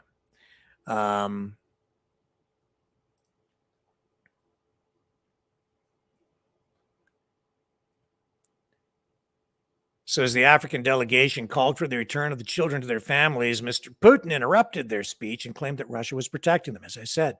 So Ramaphosa says children are sacred. We moved them, or rather, Putin said that children are sacred. He said we moved them out of the conflict zone, saving their lives and health. The UN says that they have evidence of the illegal transfer of hundreds of Ukrainian children to Russia. But we've also seen that the UN has been unwilling, honestly, to even listen to, at times, Russian speakers at the United Nations. So I'm not sure that that's balanced. But again, it isn't the United States intervening here or becoming involved to try to initiate peace talks. It's leaders from Africa. Previous to that, we've seen China step up and take a leadership role on the peace front globally. And the United States is falling behind. But I guess how can you call for peace when you're actively funding and even participating in the war in Ukraine? So this African delegation is made up of representatives from South Africa, Egypt, Senegal, Congo, Brazzaville, Comoros, Zambia, and Uganda. It has been specifically designed for breadth and balance, really, with members from different parts of Africa with different views on the conflict. But the overarching goal is peace. So we've got our eye on that this weekend and hoping for the best, but I'm honestly not optimistic. I think we're still very far away from any kind of agreement or peace deal, that is for sure. Yes, Daniel Ellsberg. His family issued a statement. He's the whistleblower who worked for the Rand Corporation, who released the Pentagon Papers to the media. And as a result, it revealed that the United States knew and was talking about how they were fighting a war that was unwinnable at the time. And finally, those papers were published by the New York Times and then later other newspapers and media organizations as well. And so he passed away this week. He was in his 90s. And he was surrounded by family, friends. They managed his pain. And we are told that he even took some time to watch one of his favorite movies repeatedly before passing, Butch Cassidy and the Sundance Kid. Let me just run this clip from the past where he was at a news conference and was asked about, why did he do what he did? Did he regret any of it? And asked about the risk involved in releasing those papers at the time. And we know now that he had said that his only real regret was that he didn't release them sooner, even though he risked going to jail over this for a very long time. But he wished that he had released them sooner because so many people were dying in Vietnam at the time. You've had charges now hanging over your head, so to speak, for some months, and now more serious charges. As time goes on and as you become more deeply entwined in this matter, have your feelings changed, or are they changing toward the entire case? Toward the case? Toward the entire matter. I can't regret having done what I knew at the time to be what I ought to do, my duty as a citizen. I have no way that I can regret that. You're not having any second thoughts about your action now, is that right? Oh, certainly not. Dr. Ellsberg, at a recent press conference, you said you were willing to accept any responsibility or anything that came for your part in the Pentagon Papers. The latest indictment says a 115-year prison term and a $120,000 fine for maximum. Are your thoughts still the same, that you're willing to accept any consequences? I have two thoughts about that. I go back to my earlier answer. How can you measure the jeopardy that I'm in? Whether it's 10 years, 20 years, 115 years, or other ludicrous amounts like that, to the penalty that has been paid already by 50,000 American families here and hundreds of thousands of Vietnamese families. It would be absolutely presumptuous of me to pity myself in that context, and I certainly don't, and I'd be ashamed of myself. And also in the statement from the family that was issued, Ellsberg, before passing, expressed extreme concern about the possibility of a nuclear war. Issued a warning through this family statement to the world, really, and expressed real concern about the escalating tension between the United States and China and the war in Ukraine. All this happening while we have Blinken over in China this weekend. And further escalation in Ukraine, where we're seeing more and more sophisticated weapons being used to fight this conflict. It's getting to the point now where we're actually seeing, for the very first time in history, weapons using artificial intelligence to actually make decisions on when to pull the trigger instead of human beings. Here's a report confirming that from Wyon, and we'll just listen to this. The Russia-Ukraine war has been fought with the most lethal and the most high-tech weapons so far. But for the last 17 long months, the decision on when to pull the trigger was always made by a human. And now, for the very first time, Russia claims to have used a fully automated air defense system powered by AI to have shot down a Ukrainian aircraft. According to the Russian state media, on the 24th of May, Russia deployed its S-350 Vityaz air defense system that had been tweaked to be directed by an artificial intelligence code to autonomously detect, track, and destroy Ukrainian air targets. And all this without any human involvement and direction. Russia reportedly wants to use this to bring down Ukrainian drones that have given Kiev a certain edge on the battlefield. The Vityaz air defense system can be operated in both active and passive radar modes simultaneously. It can engage hostile aircraft, drones, ballistic, and even cruise missiles. With an impressive range of 150 kilometers, the Vityaz missiles can bring down projectiles that travel at speeds of over 2 kilometers per second. Despite these impressive capabilities, what has really concerned a lot of military strategists is the fact that AI has now been allowed complete autonomy in deciding when to pull the trigger. But weapons powered by AI aren't exactly new. Last October, Israel had made headlines for installing an AI-powered gun at the Al Arub Palestinian refugee camp. South Korea is said to have set up a similar contraption along its border with North Korea, while the United States had used AI-powered guns during its 2-decade-long wars in Iraq and Afghanistan. And now with the use of AI-powered weapons in the Russia-Ukraine war, no one can be certain on how many lives will be lost because of a piece of software that is deciding to now pull the trigger.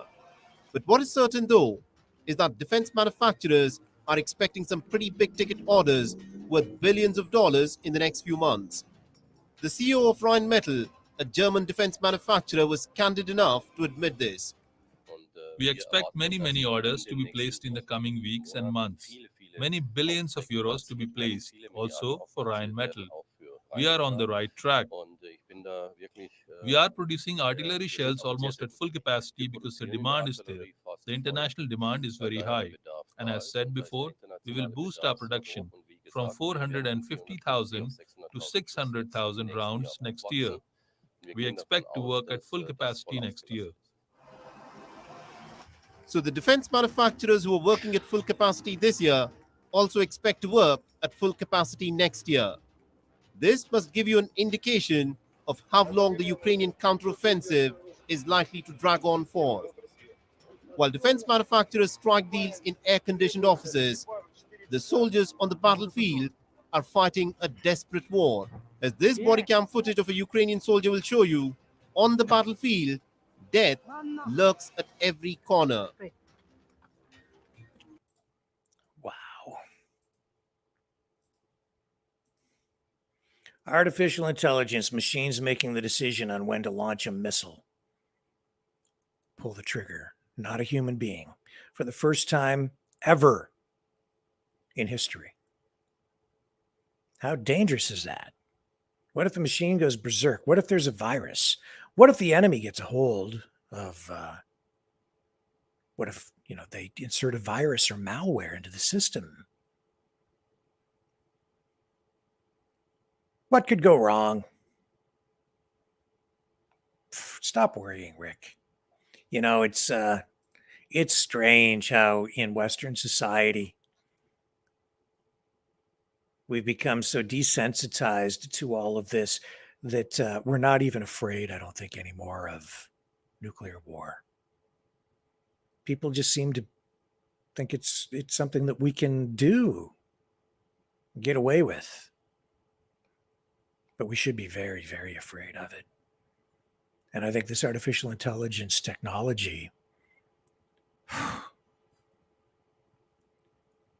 there's maybe some good that will come out of it, but man, if it gets away from us,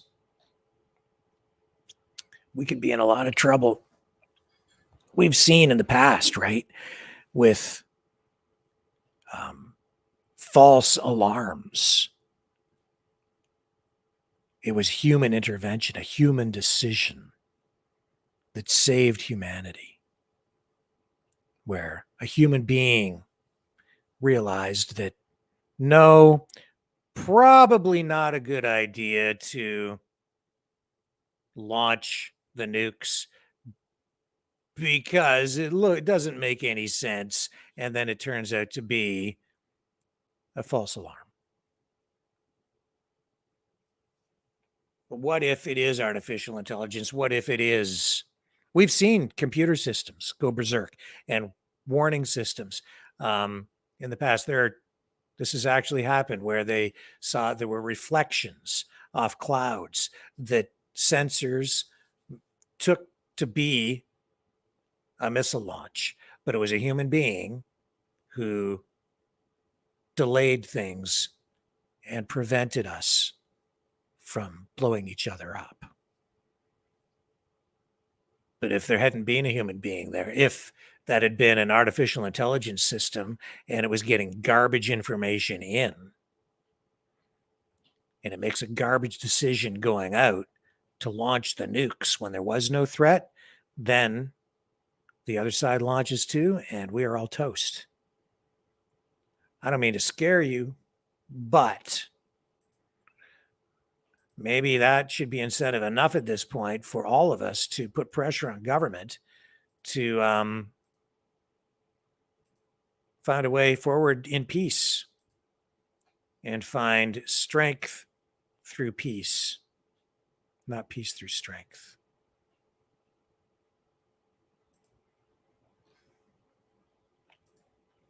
I think we have to. We're at that point. So Anheuser-Busch still dealing with the fallout from that disastrous promotional campaign with Dylan Mulvaney.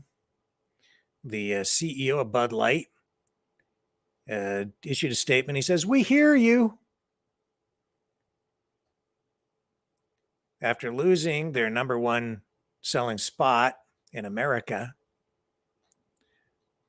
but they have still not backed it off to the point where they're sort of they're still kind of in there with the whole pride movement thing. They're not saying that they made a mistake. They're saying it's for everyone. Well, let's just take a look at the statement. I don't think they know what to do even now. So here's the newest statement from Anheuser-Busch. We recognize that over the last 2 months, the discussion surrounding our company and Bud Light has moved away from beer. And this has impacted our consumers, our business partners, and our employees. We are a beer company, and beer is for everyone. Today, we are announcing 3 important actions as we continue to move our business forward. First, we are investing to protect the jobs of our frontline employees. Second, we are providing financial assistance to our independent wholesalers to help them support their employees. And third, to all our valued consumers, we hear you.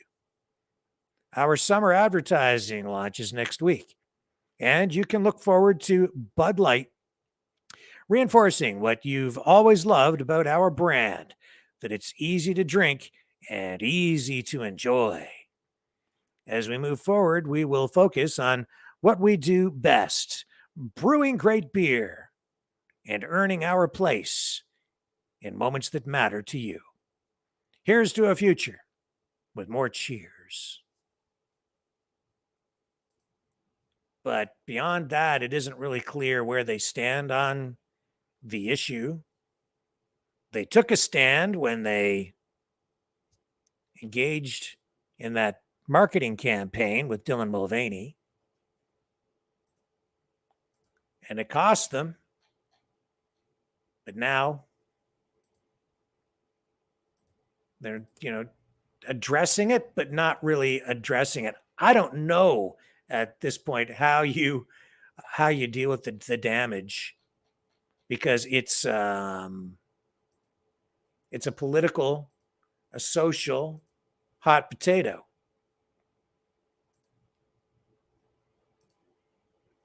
And other companies, in spite of what happened to Bud Light, as I said, I do receive a trade publication for the advertising and marketing industry. And there was an article in there just in the last week or so about how a lot of corporations are backing away from some of these marketing tactics where they would embrace social issues or social engineering issues like Pride Month or Pride Season. But others are not. And like the federal governments, Canada and the US, they're often replacing their own flags. They're replacing Canadian and American flags with pride flags outside their office buildings, their factories, just like the governments in many cases are replacing national flags with pride flags. We saw the Canadian Prime Minister do that outside his office. We've seen it outside a variety of government buildings. While some municipalities are saying no to that, it's become, again, a political hot potato, a source of real division. But here in Canada, even after what happened with Anheuser-Busch, this is Molson Breweries in Canada. And what are they doing? Flying the pride flag. They've replaced the Canadian flag,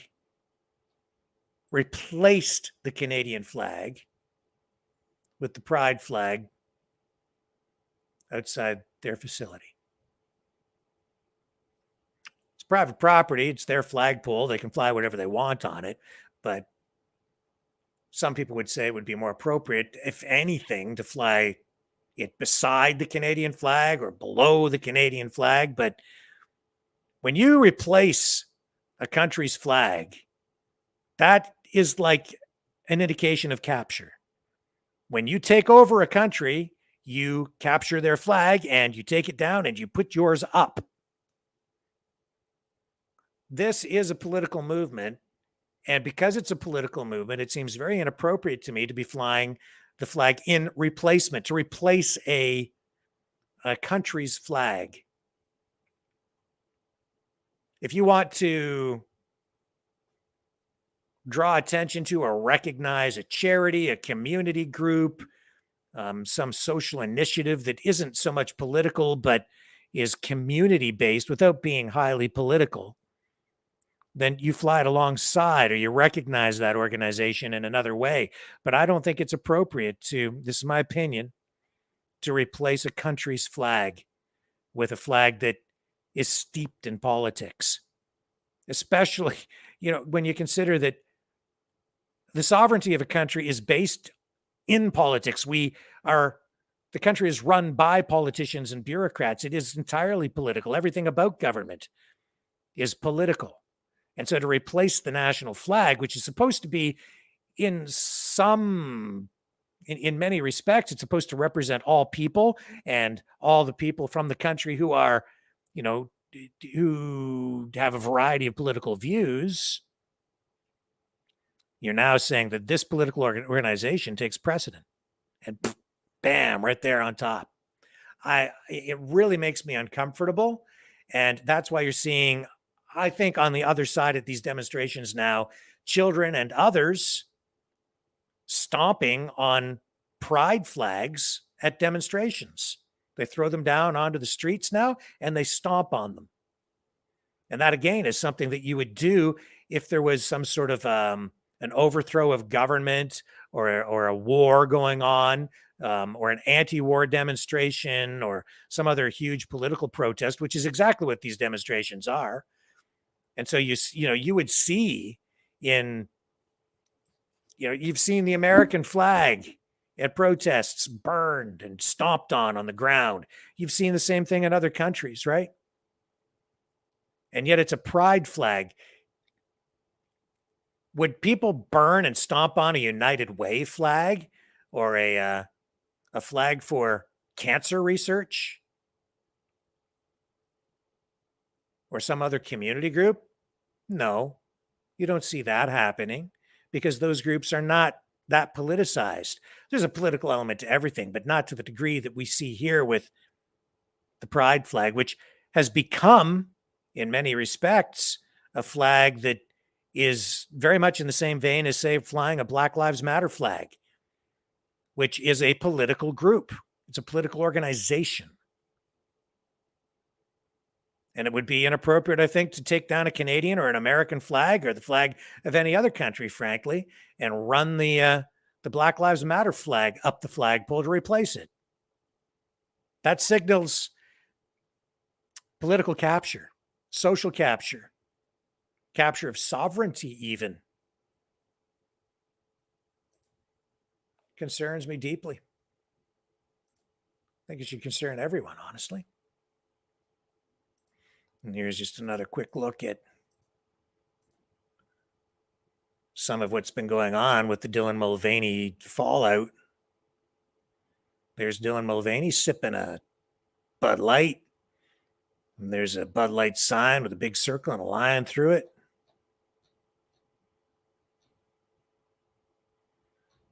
And all this tied in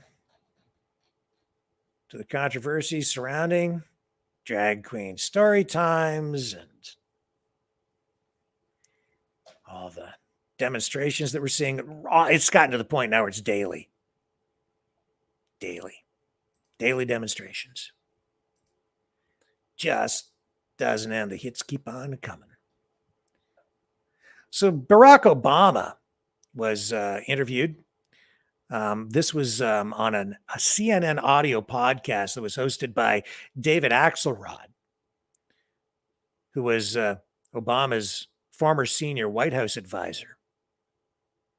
And in this interview, and I'm going to bring this up, there's an article about it here in the Gateway Pundit. Not really being reported anywhere else that I've seen. But it's interesting because he's calling here, Obama proposes digital fingerprints.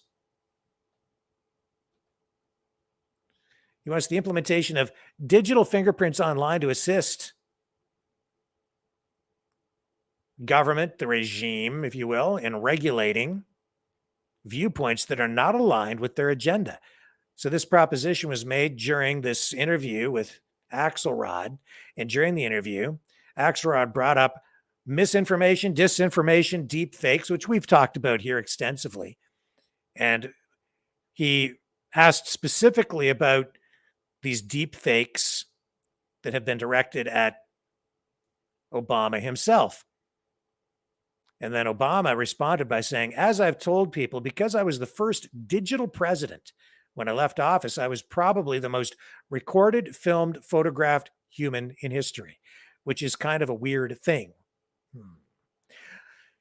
So Obama claimed that this collection had provided a rich resource of raw material for the creation of manipulated content.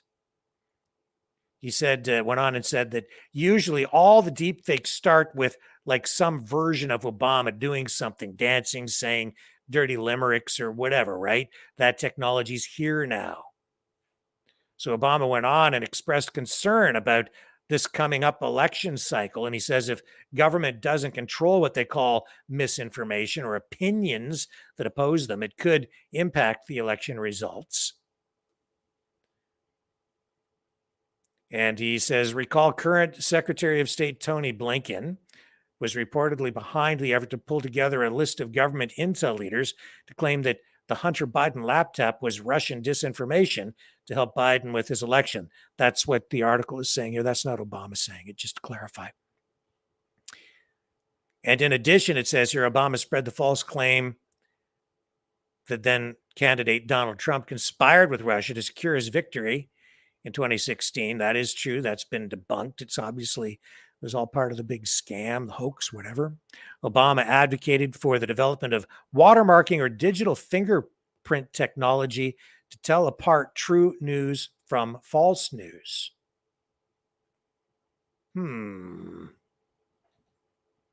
Strange. I don't know exactly what he means by that. So if you publish something, you need to what? Give up your fingerprint? He says here, Obama goes on and says, and the need for us, for the general public, I think, to be more discriminating consumers of news and information, the need for us to, over time, develop technologies to create watermarks or digital fingerprints so we know what is true and what is not true. There's a whole bunch of work that's going to have to be done there. But in the short term, it's really going to be up to the American people to kind of say, and then he goes on and says, obviously, we saw that during the vaccination stuff, so I am concerned about it. And he says, and I think the best we're going to be able to do is to constantly remind people that this is out there. Yes, that's true. And I do warn you guys, and I showed you those ads that were done in deep fake style using news anchors and Elon Musk to mislead people and scam people to try to get you to invest in this fake cryptocurrency that they're making it look like Elon Musk is backing this new cryptocurrency, but it's obviously completely fake. But it's fairly well, probably done well enough that they will have, I'm sure they've been, skimming money and scamming money off a lot of unsuspecting or people who are not tech savvy enough or media savvy enough to know what they're running into. So Obama said that he thinks most people are now aware that not everything that pops up on your phone is true, but cautioned misinformation can be used to discourage people from voting by characterizing the system as rigged and corrupt. That's true, but they use polling to kind of discourage or encourage people too. So they, Obama and the Democrats and the people on the left, the neoliberals, people on all sides of this political spectrum, really, they're all engaging in information warfare. They're all fighting for your mind. There is a war on for your mind. Our minds, our collective minds, our individual minds, they're all fighting for power. And they're going to manipulate you in any way they possibly can. And that's why we're here, to try to provide some balance to that, some perspective. And we are always, always, always, always trying to get you closer to the truth. That is truly our objective here on the Maverick News Channel. We're not just, we'll call it out and I do offer up my opinions, but we're really not here to cheerlead for any one particular candidate or side. We're here to get you as close to the truth as we possibly can. And that's the truth.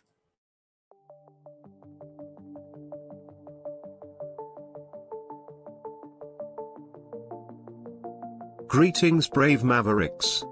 Our quest for truth continues. We go beyond fake news. Together we expose propaganda. Together we pull others out of rabbit holes. We are maverick thinkers. We are all unique individuals, defenders of individual rights and freedoms, credible, trusted, grounded in reality. Maverick News, Maverick News. Defending free speech, free speech. Donate at freedomreporters.com. Do it now. Tomorrow may be too late. Too late. Too late. Too late. Maverick News. The world is watching.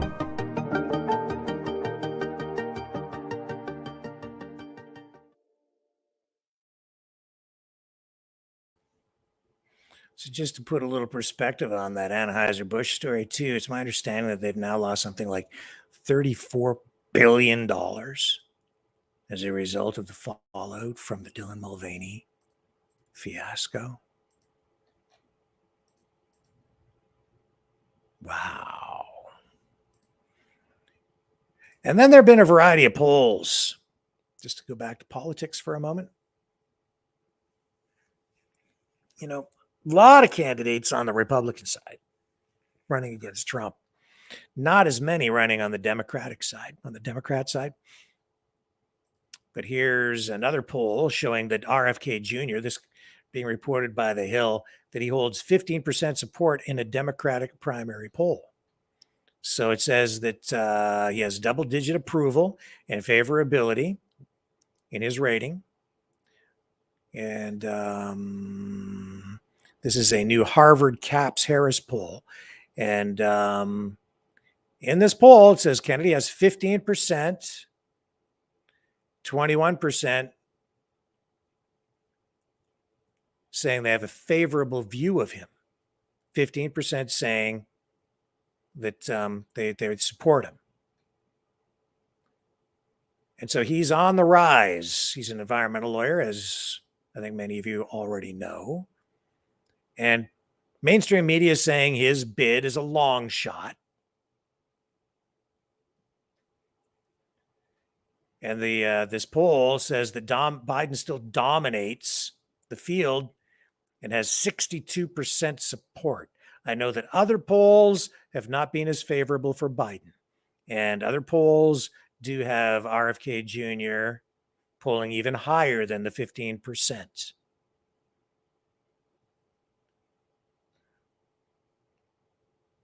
Hard to say. These polls depends on how they ask the questions, who they ask the questions of, how large the sample size is, how accurate it is.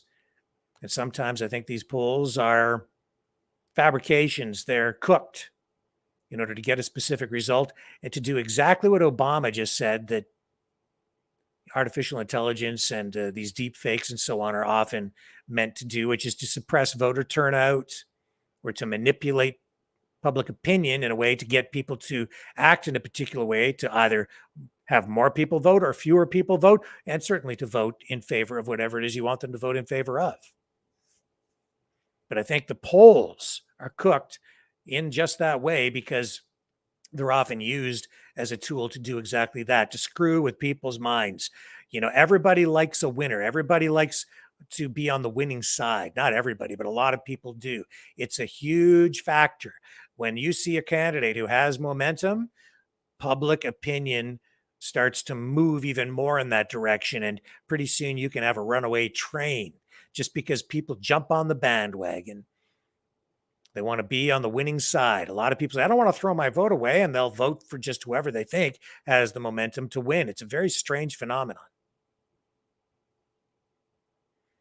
So this poll was conducted between June 14th and 15th. They had 2,090 respondents surveyed. And they're still saying that Biden has 62% support. He's hardly been campaigning. He'd been falling down, going boom, saying, God bless the Queen, man. And if that's all you have to do to get 62% support, I don't know. Seems like a pretty easy gig. Seems like just about anybody could do that. Isn't it strange how the guy campaigns from his basement? And now he's running for re-election, and he can fall down multiple times, fall up the stairs, fall down the stairs, limp around, trip over sandbags, fall flat on his face, stand up at the podium, give speeches that make no sense whatsoever, and then make reference to a queen who has been dead for months, and ignore the fact that the new king is celebrating a birthday.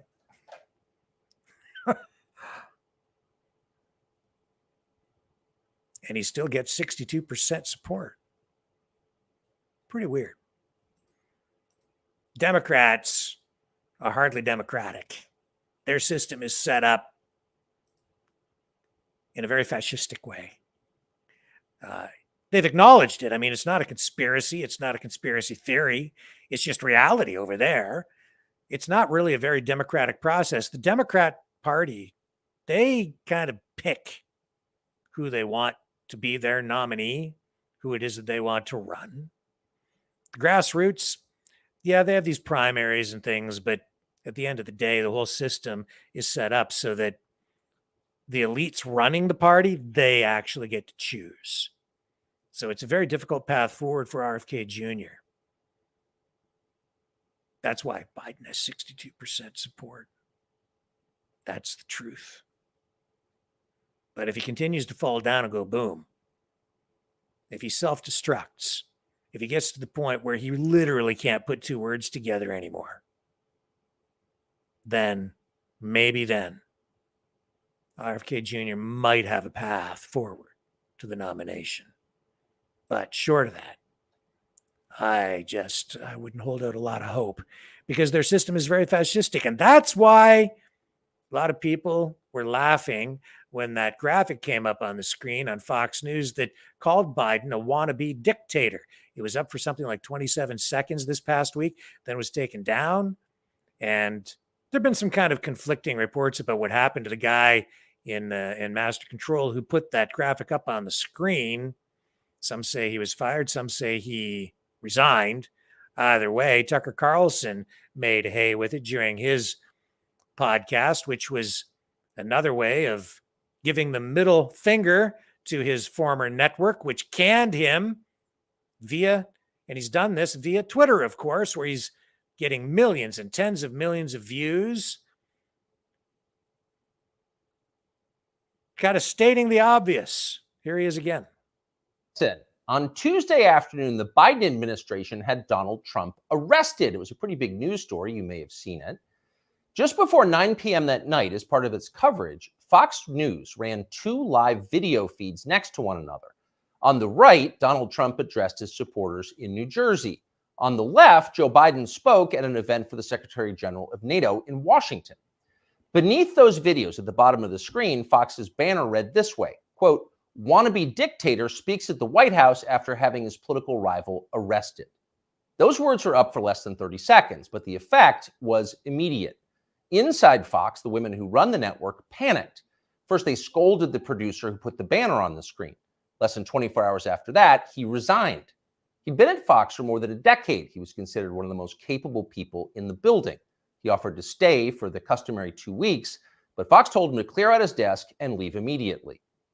Then the company issued a public apology for the 27-second-long wannabe dictator line. Quote, "The chyron was taken down immediately," Fox's PR department said, and then added ominously it was, quote, "addressed." That was all true, but it was not enough to save Fox News from the ensuing scandal. For a time in the rest of the media, Fox's assessment of Donald Trump's arrest seemed to overshadow Trump's arrest itself. Suggesting that Biden is a dictator, declared the Washington Post, quote, "crossed the line." Alexander Vindman agreed strongly. Vindman is the perennial MSNBC guest and full-time Ukraine promoter you may remember from Russiagate. On Twitter, he demanded that the Pentagon pull Fox News from all military bases.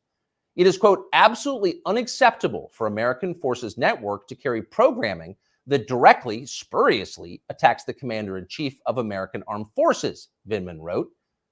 In other words, Joe Biden must ban all criticism of himself because that's what non-dictators do. John Cusack went further still. For the crime of calling Biden a dictator, Fox should be shut down, wrote the 80s era movie star. Quote, the government has to take away their broadcasting license, and so on. It was all over the internet. Democrats were very, very angry. But why were they angry? If the banner on Fox was false, why the hysteria? Lies don't seem to bother anyone anymore. If some cable news producer had called Joe Biden a genius or accused him of being secretly Sudanese, would anyone be yelling about it? Would Fox News have apologized for it? Probably not. But calling Joe Biden a wannabe dictator, that stung. So you've got to wonder, if you're being honest with yourself, is Joe Biden a wannabe dictator? That question came up yesterday at the White House briefing. Here's how it went. Last night, Fox News ran a chyron that referred to the president as a wannabe dictator, and I'm wondering if the White House has any. Probably 87 million things that I can say about this that was wrong about what we saw last night, but I don't think I'm going to get into it. There's no comment the White House has. I think I just commented. Oh, no comment necessary. Of course, Joe Biden's not a wannabe dictator. Just because he's trying to put the other candidate in prison for the rest of his life for a crime he himself committed doesn't mean he has a totalitarian impulse. Come on, that's absurd. It takes a lot more than jailing your political rivals to earn the title wannabe dictator. That's the consensus in Washington tonight. And in some ways, for once, the consensus may be right. It is not a small thing to be a wannabe dictator. It's quite a process. There are a lot of steps. First off, there is the money. The one thing that all dictators have in common is they enrich themselves and their families, their tribe, even as the countries they govern grow steadily poorer and more desperate. They take kickbacks from businesses and from other dictators. They use the official functions of their government to funnel cash to themselves. They don't bother to hide the fruits of this. They live in garish mansions with big lawns, far from the teeming cities, even as their own citizens languish in growing poverty, in some cases, literally living in tents on the street. So they don't really hide it. It's all pretty blatant. And ordinary people resent it. Of course they do. And wannabe dictators know they resent it, but they don't care. There's nothing the population can do about it in a dictatorship. It's no longer possible to fight injustice in a system like that. People can't gather in large numbers to protest the rule of the dictator. If they try that, they'll be arrested by his state security services, even years after the fact. A visit from men in body armor at the breakfast table. That happens. And if citizens persist in believing they can gather in groups to protest, they may be shot to death, a bullet to the throat. And then, just to make the humiliation complete, to make the lesson gin clear to everyone else watching, their relatives can be arrested for daring to complain that their children were killed for complaining. That actually happens in some places. Ask Ashley Babbitt's mother. Here she is in handcuffs. You murdered her inside the Capitol, now you're going to arrest her? Come out of there. 101, I will transport response.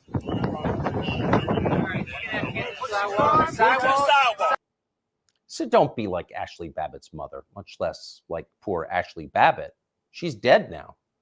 That's the message a wannabe dictator would send. And by the way, it's not just public protest that would be banned in a dictatorship. You wouldn't be allowed to complain from your own home. Unauthorized opinions expressed on the internet would be censored. Go too far, press too deep, tell too much truth, and they'll just erase your opinions. They have no choice, really. It's a matter, as they say, of trust and safety. You must trust the leader, or else you will jeopardize his safety. Well, if you want to see the whole thing, just find Tucker on Twitter. Pretty powerful stuff, stating the obvious. What do you think? Is Joe Biden a wannabe dictator? He's not even competent enough to be a dictator at this point. He's just a wannabe dictator, apparently. Spends too much time falling down, go boom.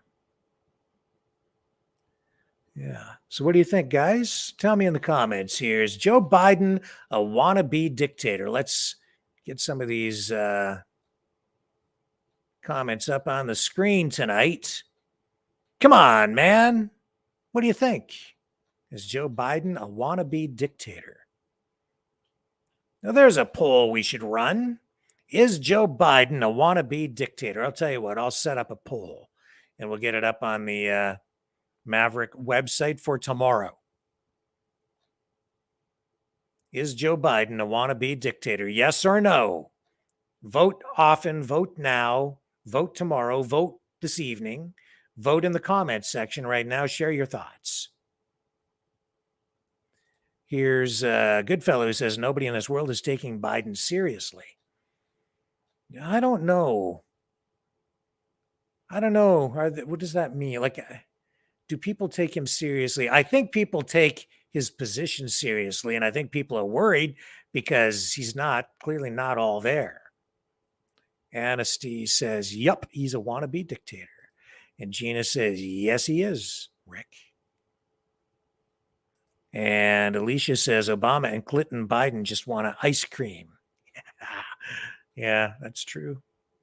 And Isabel says he's a dick, not sure he's a dictator. Yeah.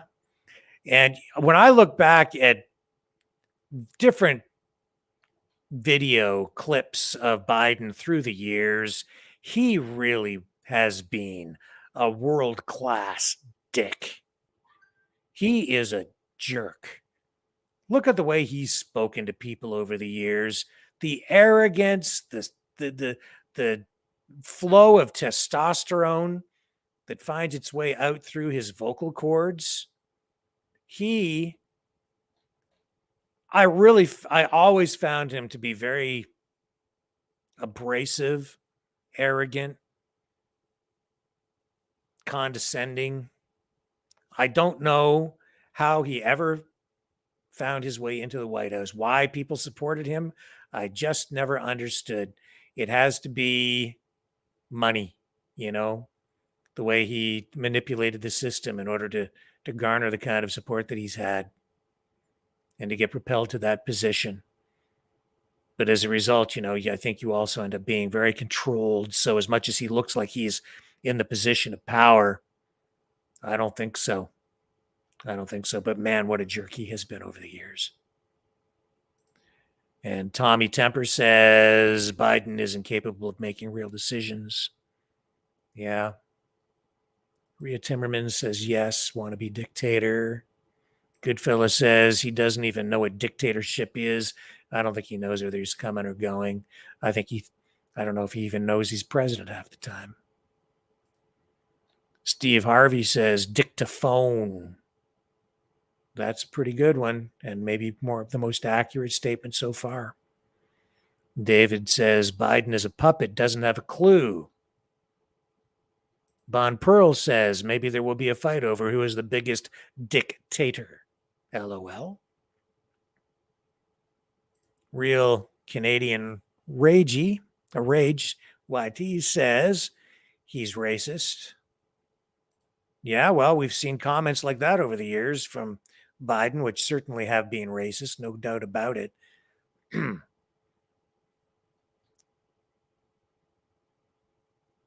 Anasty says he's evil ASF. Gina says he's a monster. Mountain Woman says employees for the WEF, and remember, they killed to put the WEF together in the 70s. Goodfella says, if you are not jappy with Biden, we can send you Putin. I guess Goodfella must be from Russia. Bon Pearl says, you can tell he is lying when he is giving a speech. When he's saying anything that actually makes sense or isn't busy sniffing some young child's hair. Joe Brown Smith says Joe Biden is a Class A jerk. Said his wife from her then husband. Rosanna says, right, Rick, Biden is arrogant, condescending, and not really all that bright. Very true.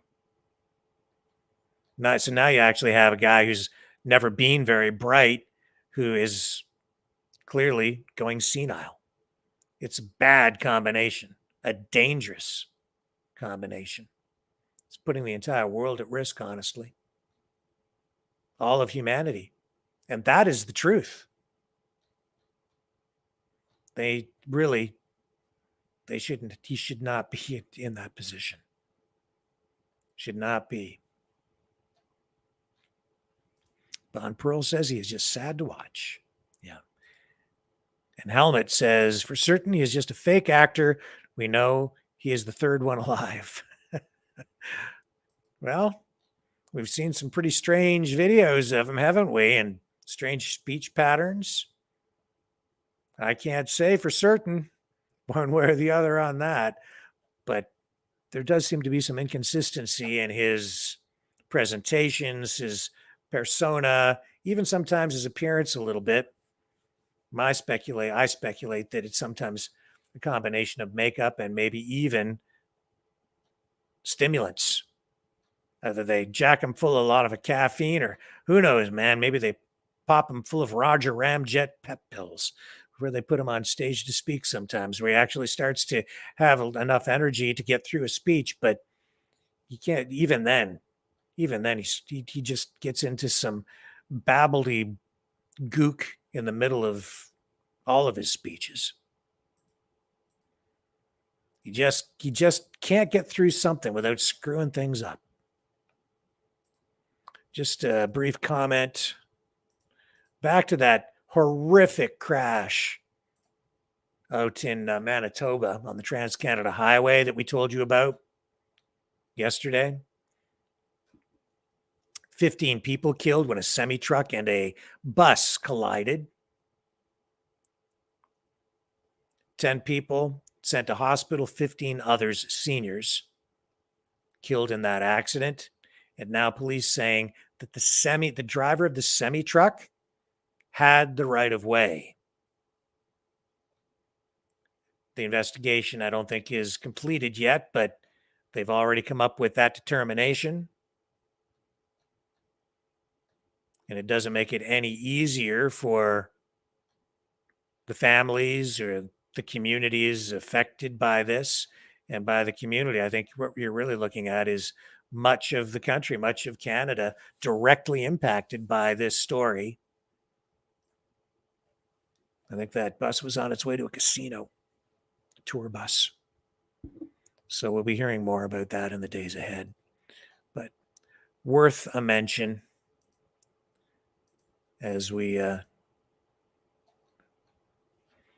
make our way through the daily news. Also, we told you about that cyber attack, that global cyber attack this week, and more media reports coming out about that now.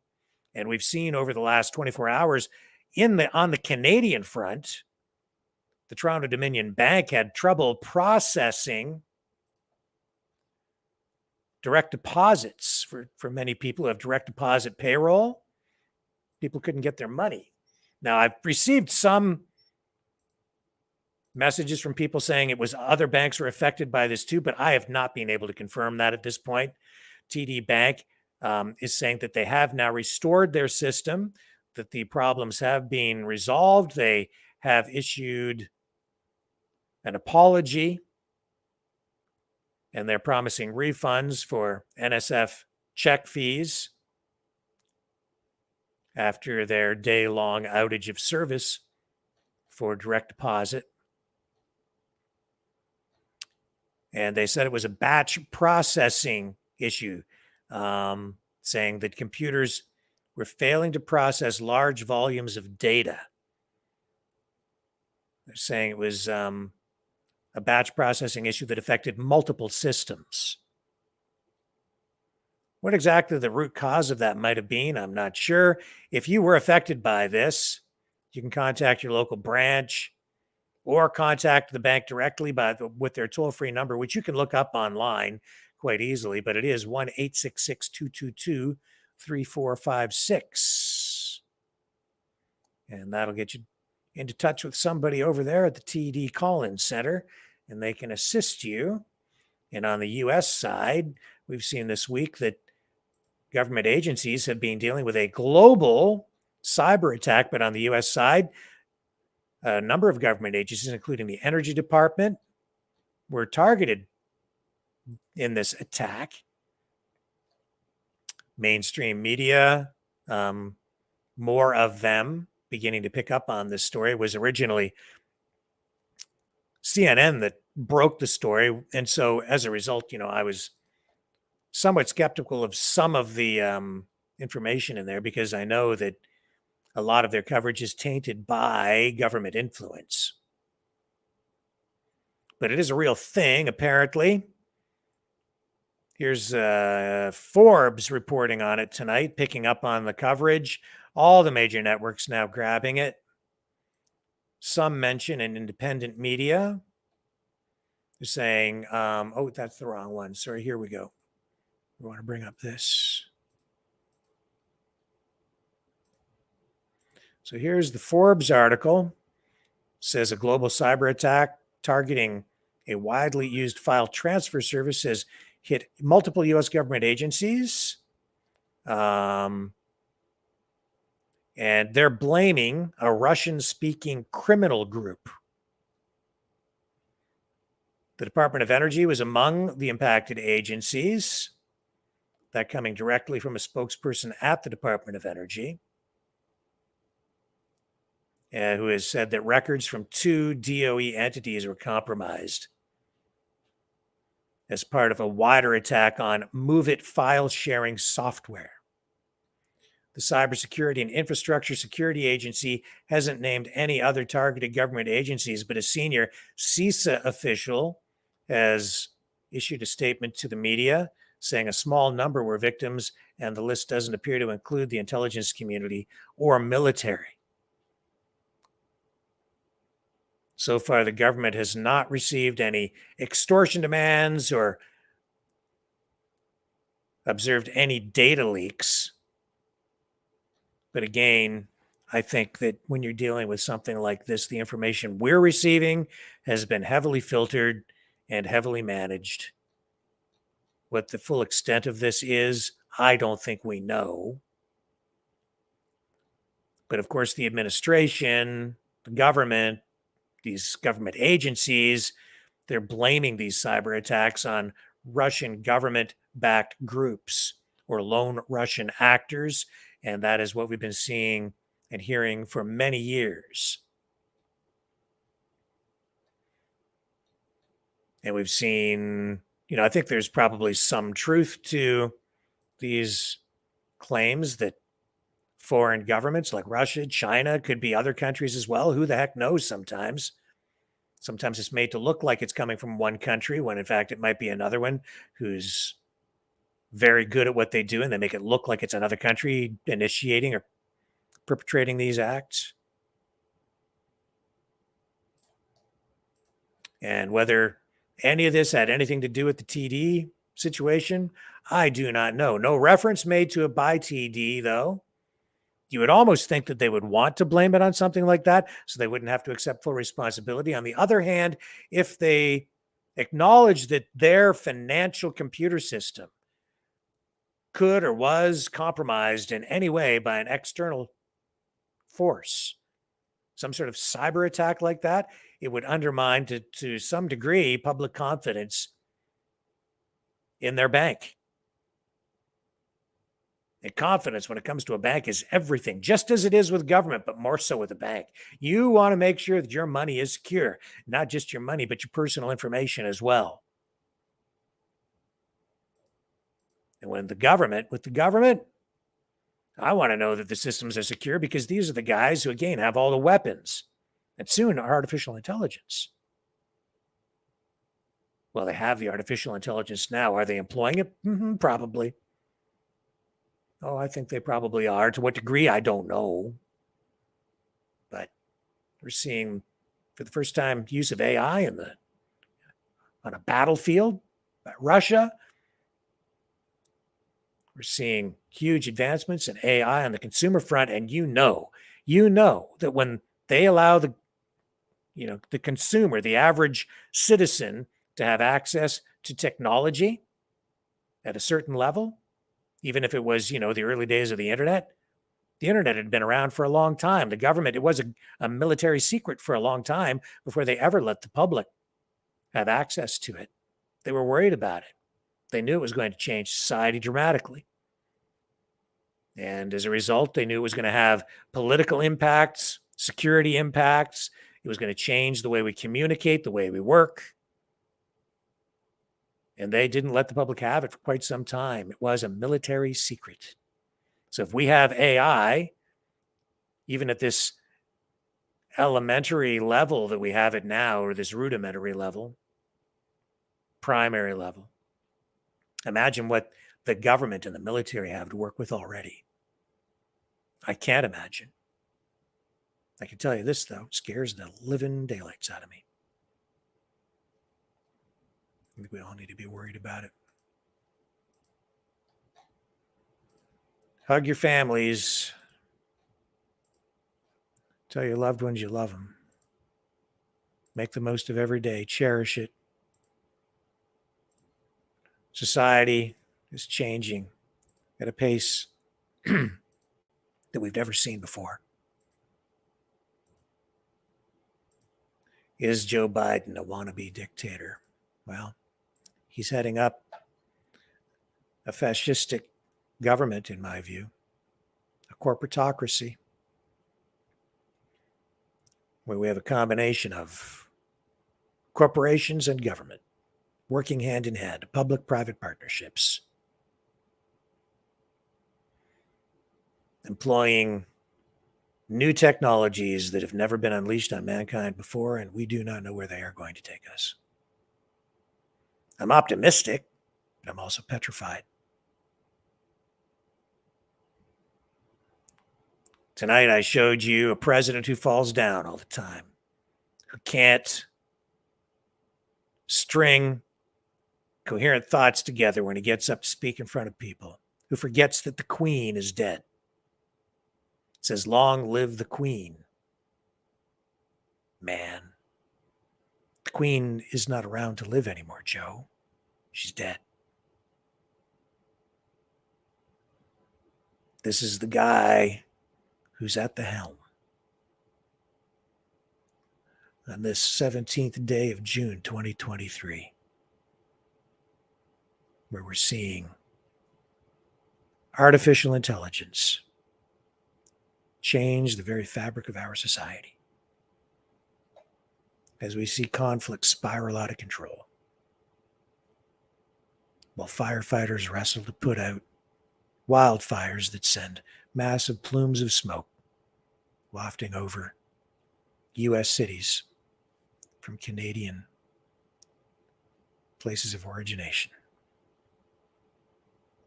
Natural, yeah, but still concerning. Some of them set by arsonists, probably, under investigation. Was it the government itself? Probably not. Political activists? Possibly. What's the truth? We don't know yet. We're waiting to find out. And that's the truth. But I hope the fires don't erupt into something bigger. And I mean that metaphorically. I hope the political fires don't get to a point where humanity itself is in jeopardy. God help us all. Folks, that's it for tonight, 8:37 p.m. I'm going to wrap it up. Again, give your loved ones a hug tonight. There's still a little bit of sunlight left here where I'm at. I hope there's a little bit of sunlight left for you are too. Just enough to maybe go out and enjoy what's left of the day and then embrace the evening. Make the most of it. Seize the day. Until tomorrow, I'm Rick Walker. Catch you on the flip side.